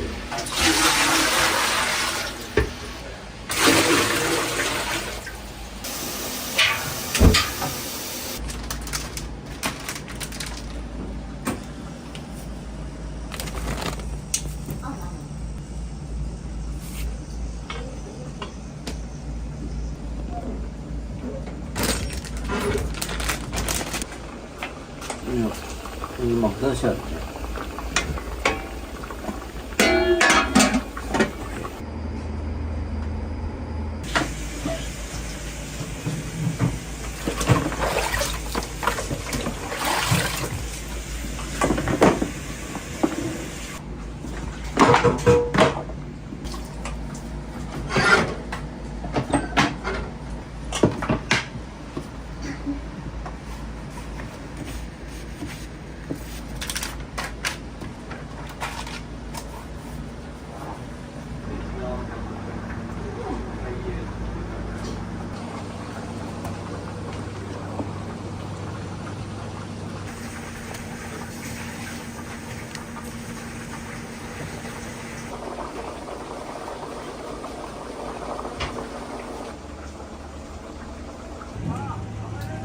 おはようございます。ナモ3、4キロと、だからシーチキン用が2キロらしい。うん。はい、お願いします。はいはい、よろしく。はい。ここはね、まあ14、5年か。このところの町の中。ここは35年かやってた。駐車場がなくてね、向こうは。ここね。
よいしょ。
これ3時に終わっちゃうね、ここ。まあ俺、これでブラブラして仕込みしながらね。まあ割と8時6時ぐらいになっちゃう。結構仕込みがあるよ。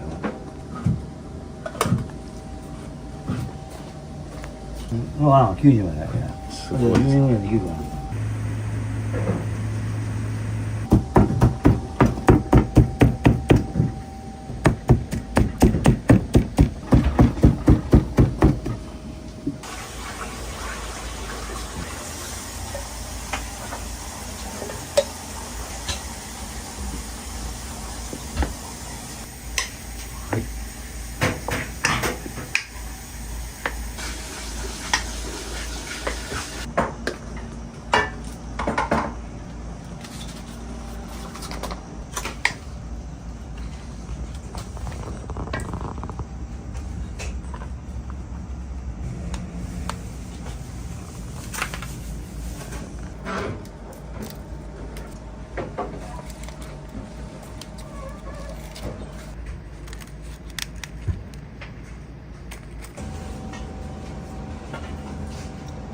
仕事、それ以外何もないの仕事。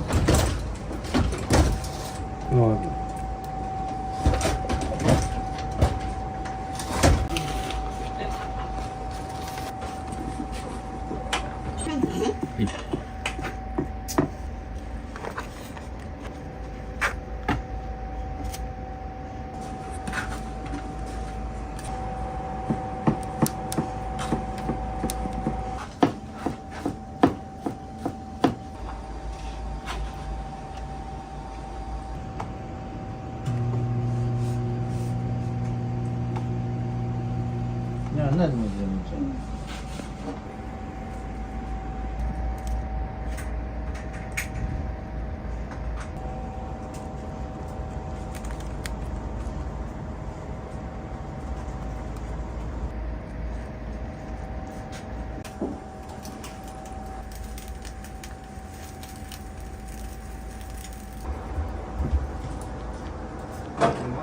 来るけどね、今日はね、見つけちゃってる。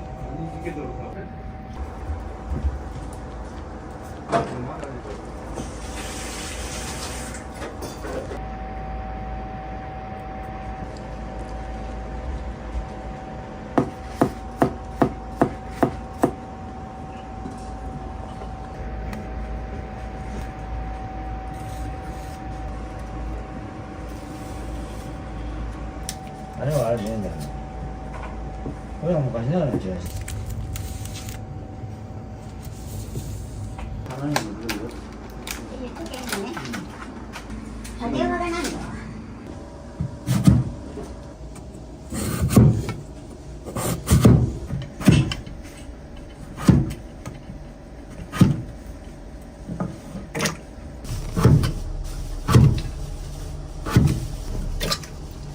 皆さん言うんだって。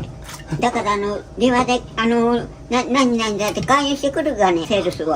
そうするとお父さんもお母さんもいない、何ご了解ですかって分かんない。だから変に断ってるよりその方がいいで。私が20歳です。最初19だよ、今80だから。仲良くないんだ、喧嘩ばっかやってるんだ、楽しくない。でもやっぱり動いていないと体が離っちゃうから。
この店はどれぐらいですか？40何年前にパック寿司がなかった時代にパック寿司を始めて、すごい行列ができとったんですよ。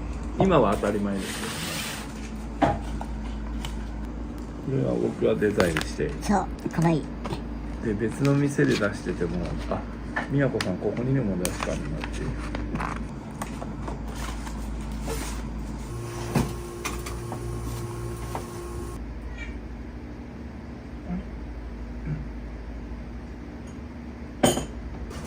僕は5年ぐらい前からですね、最初は千葉県に会いに来て、そのうち店員になっちゃいましたいつも表でみかん売ったりとか洗い物したりとか。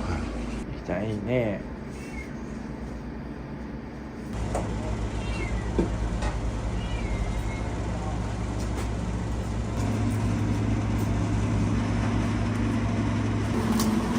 どっちてってこれ炊いたやつなんだけど、毎朝このお水こうやって変えて、モーニングから帰ってくると火つけるんだけど。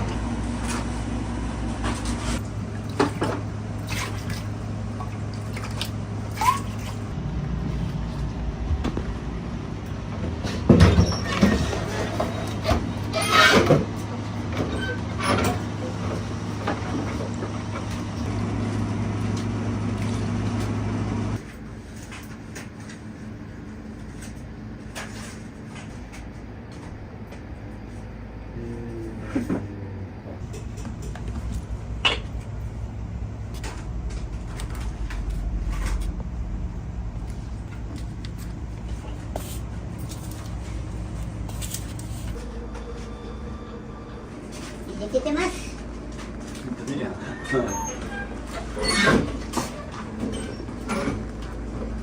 うまいよ。起きてこい。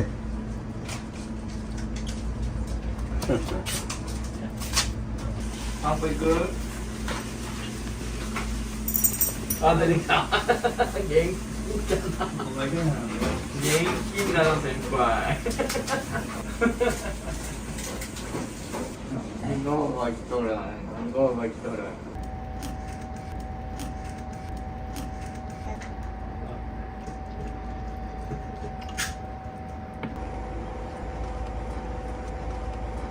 吹き巻きしかやな。あとはやな。この前、締め具合がええもんね。もこれで。の帽子も。ほんに、根に持つでかん、これ。お前ちゃうね。根に持ったら4万開ける前だったの。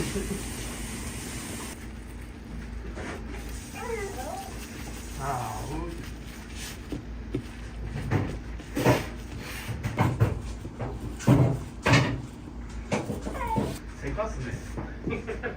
あ、すらないで。あ、ほんと。帰ってきてから出ていいな。はい、いいよいいよ。うわね。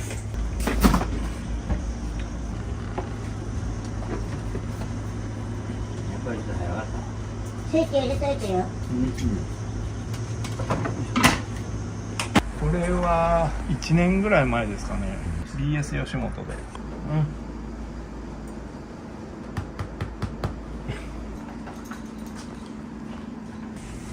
7歳ですね。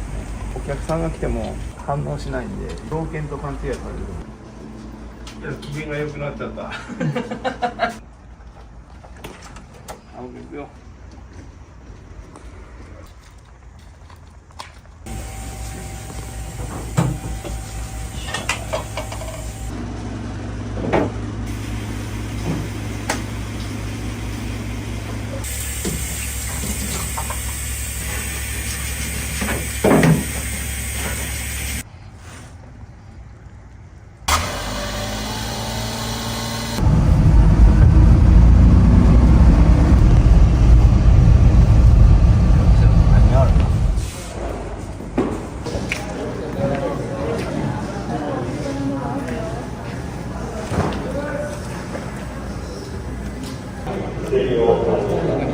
はい、2キロ、2キロ、2キロ。5、2、3、2杯。これやったら、なあ。いや、お父さん、これを。はい、ガニ行こう。はい、ガニ。6000円から。あと2000円おなかったと。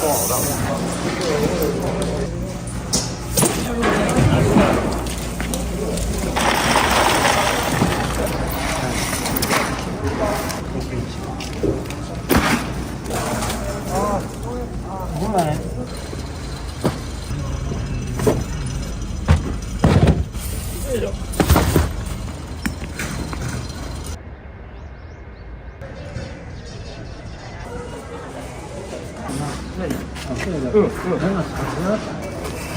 どうですか？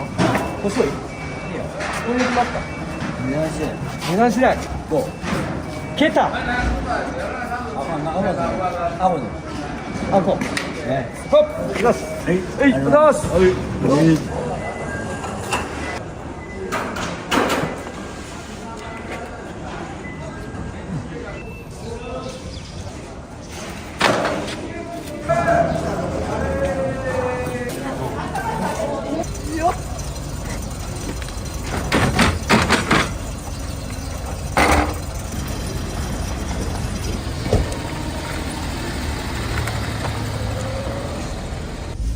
時か分からんな、その信号考えへんもん。どっちが言うと何年パンのほど俺仕事おっかないわ。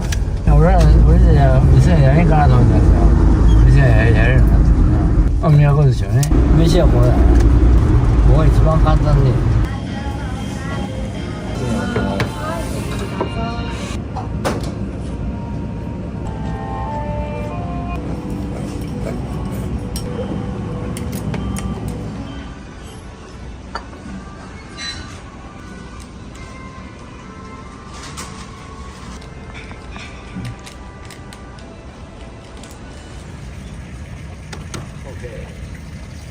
営業開始。見てな、見て。よし、はい、もういいぞ。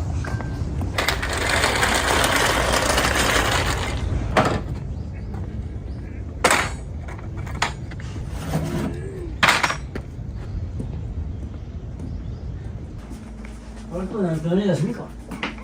レジキ上だとお魚ないから。普通はこういう風。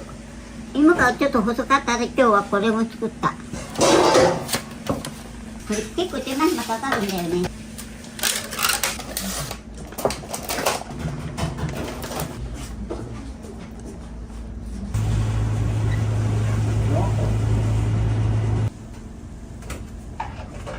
卵今日入ってるよ。季節の野菜が入ってない。ありがとう。あ、分かった。冷蔵庫入れといて帰りに寄るわ。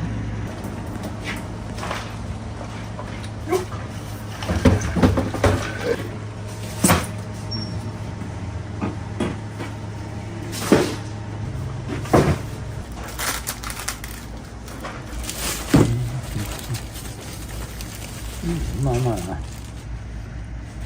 美味しくないや。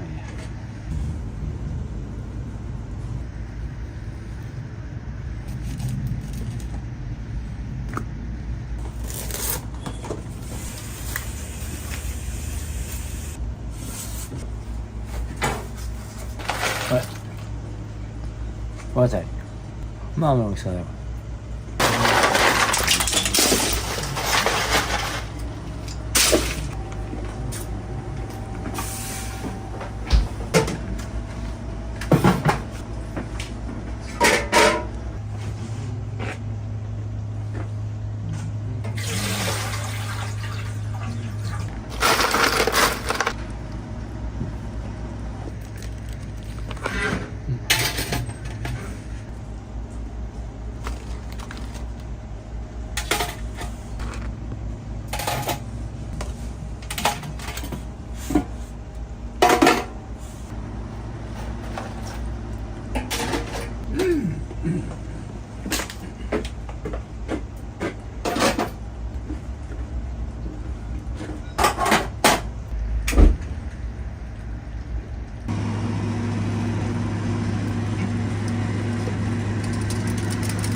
空いてる時にはどうてって言うと持ってってあげるけど、混んでる時に自分で持ってく。おでんそこにあるんで持ってく。へえって言うからさ、ここは何でも自分でするんだ。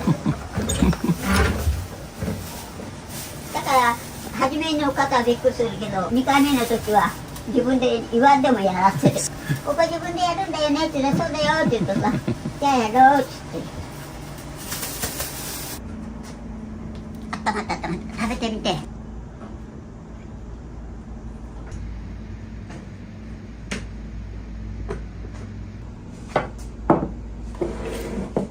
はいよ。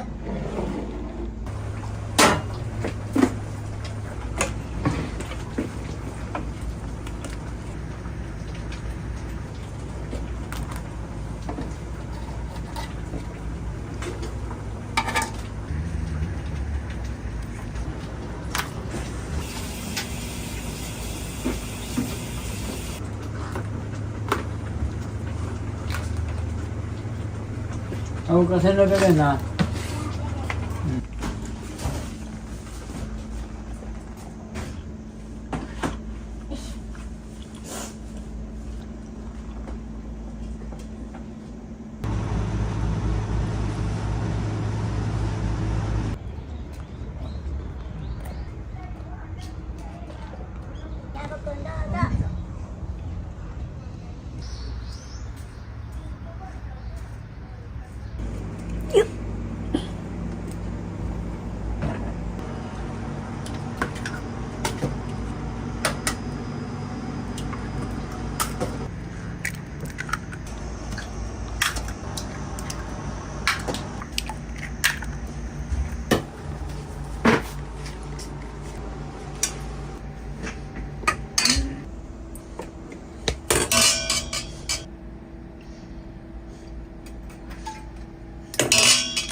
はい、いいよ。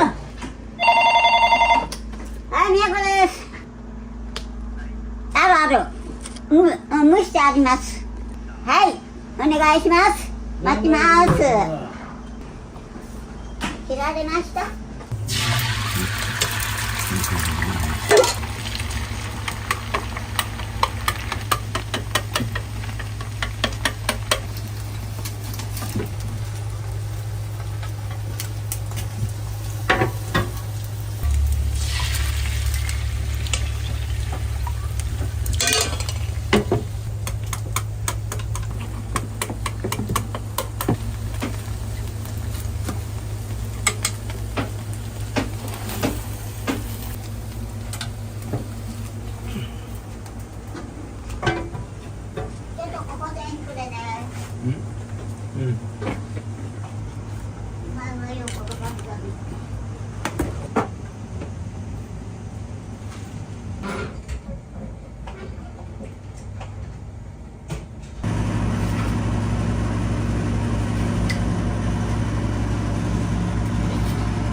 聞いてないよ。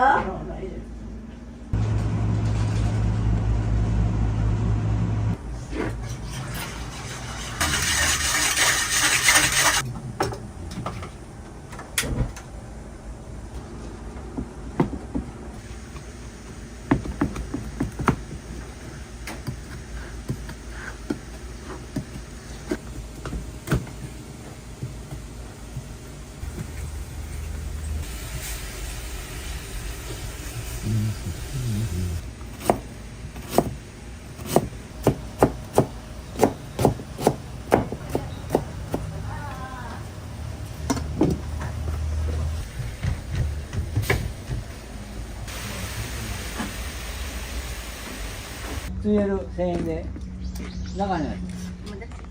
なんだお前。本当だよ。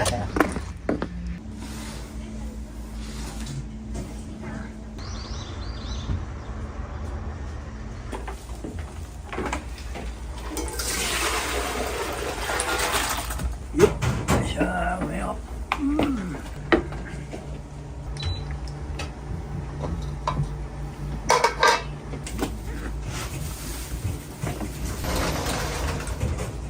赤だしくださいって言うとね、あーって言われるから、味噌汁くださいって言うとはいってくれるもんね。やっぱり赤味噌は愛知県だけじゃないかな。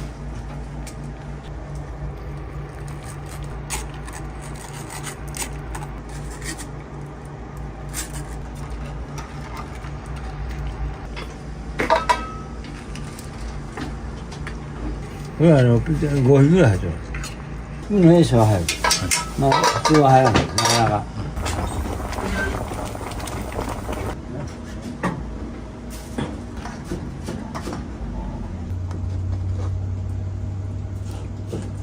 サバネの水。よいしょ。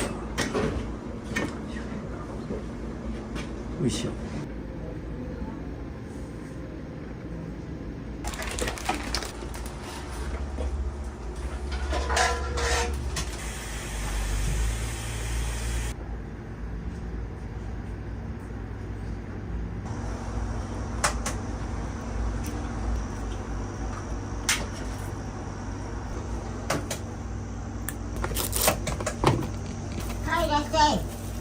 よいしょ。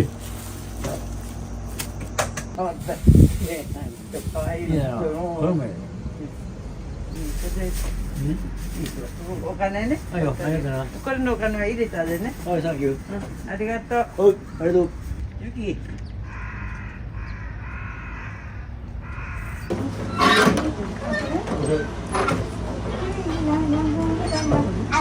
大概5本で割いてある。5本でいくら？650円。じゃあ10本。なんかね、前ここ来てこれ食べてさ、夢見たんだわ。買いに行けってそういや、ここへ来たんだもんで。ああ、お高さんに。お高さんに。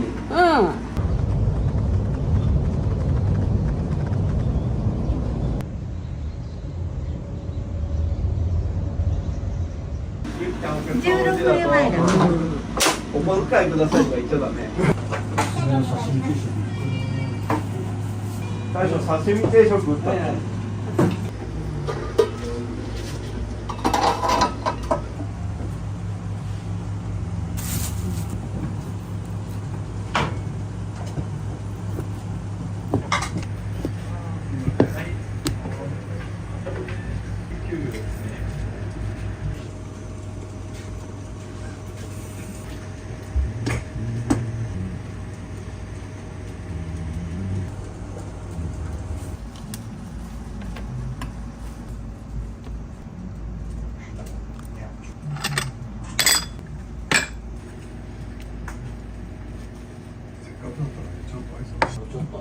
ボディが立ってるから。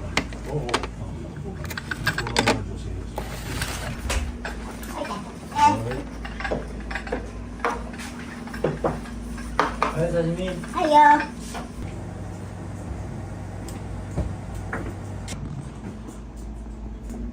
白身はキスとサーモンです。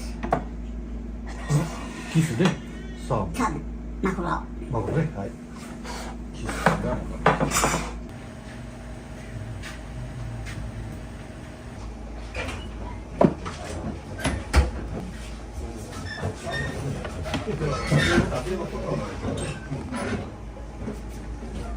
上がるでしょう、今日は。あら、雨降れへん。降れへんもんね。雨じゃない。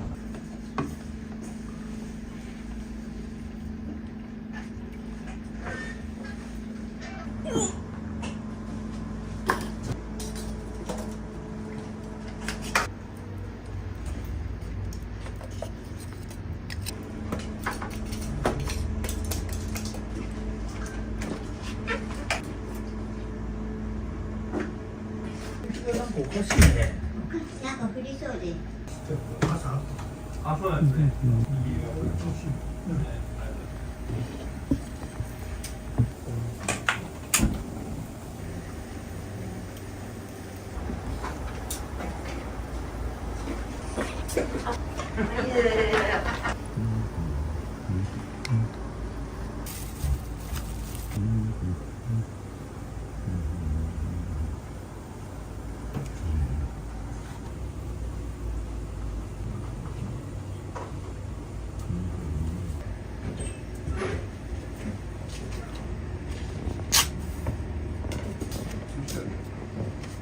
最近ちょっとモーニングライトが岩井君だね。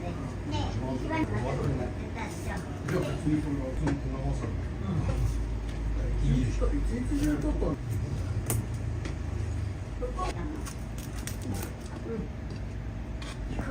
何？はいよ。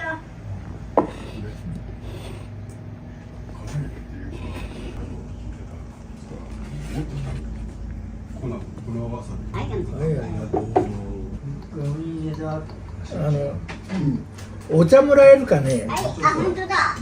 顔見ても忘れとる。一番お茶がいいな。うん。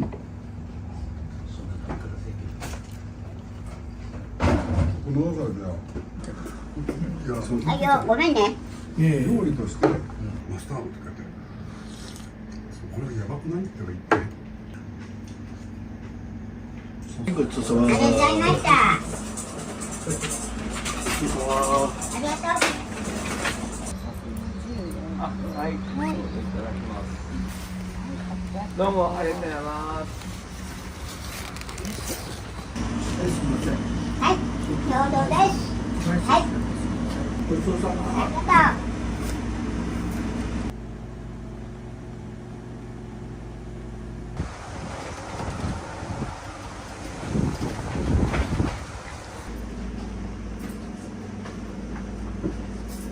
今行くね。はい。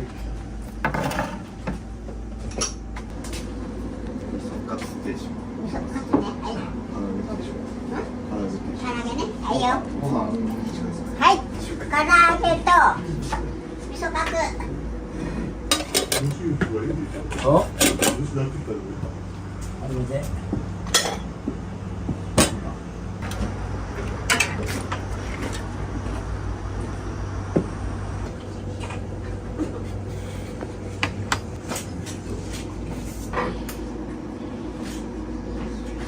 おいよ。おいや。さ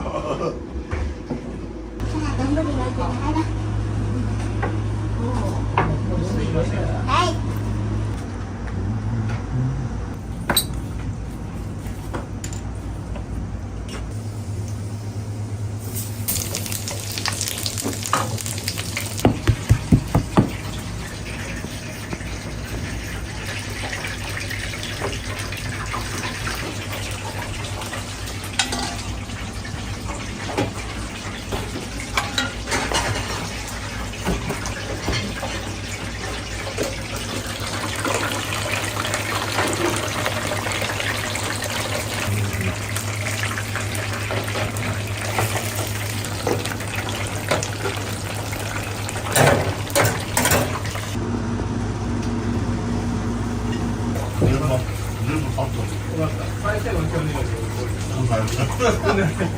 ありがたみだね、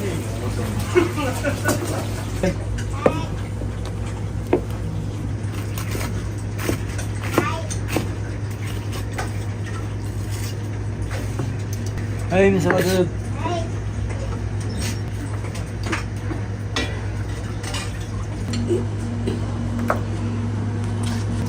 待たせ。あ、一つご飯お待ちね。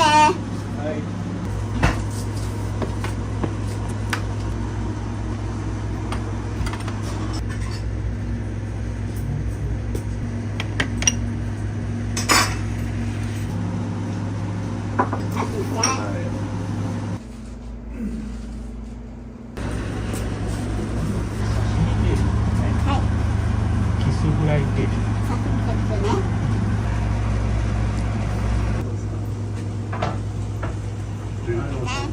ピスタチ。ピスタチなんかお茶ちょうだい。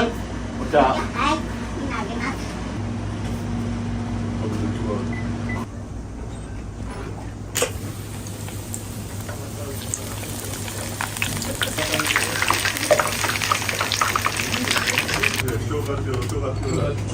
はい、キス。はい、ご飯2つ、お味噌汁2つね。はい。はい、いらっしゃいませ。お待たせしました。今ご飯来ますね。ありがとうございました。いや、じゃあハマってるよ、俺。どうでもな。ちょっと待ってくださいね。はい、すいません。待ってました。お願いします。カキフライ、マグロフライ。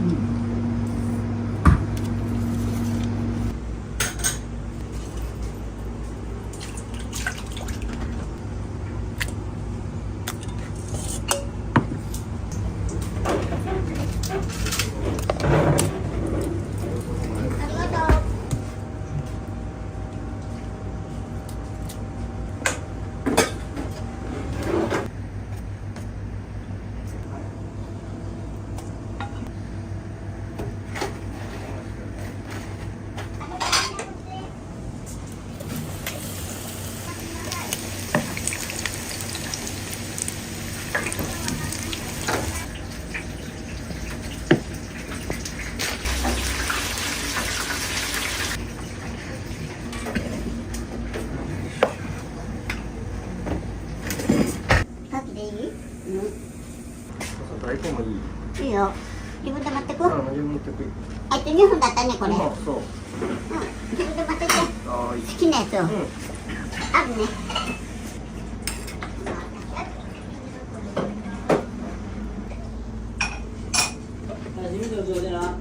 はいよ。いい、ここで。あれ、塩です。はい、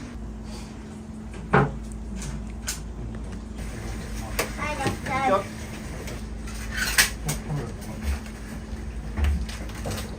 あ、やっぱ家なかったけな。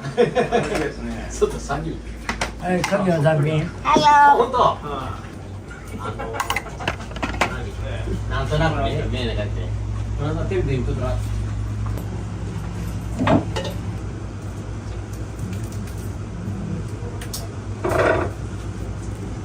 何？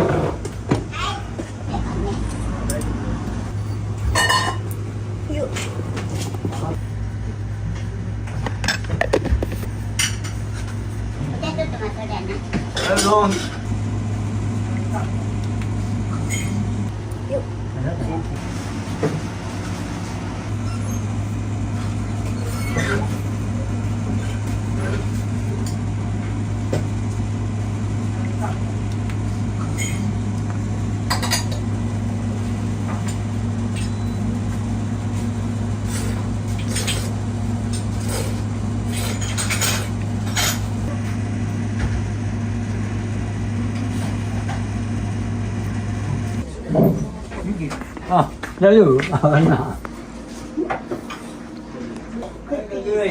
いよ。お願いします。握り、刺身、カキ単品、カキフライ単品。カキフライが単品。はい、いらっしゃいませ。今お茶行くでちょっと待っててね。はい、ありがとう。刺身とキス。ありがとうございました。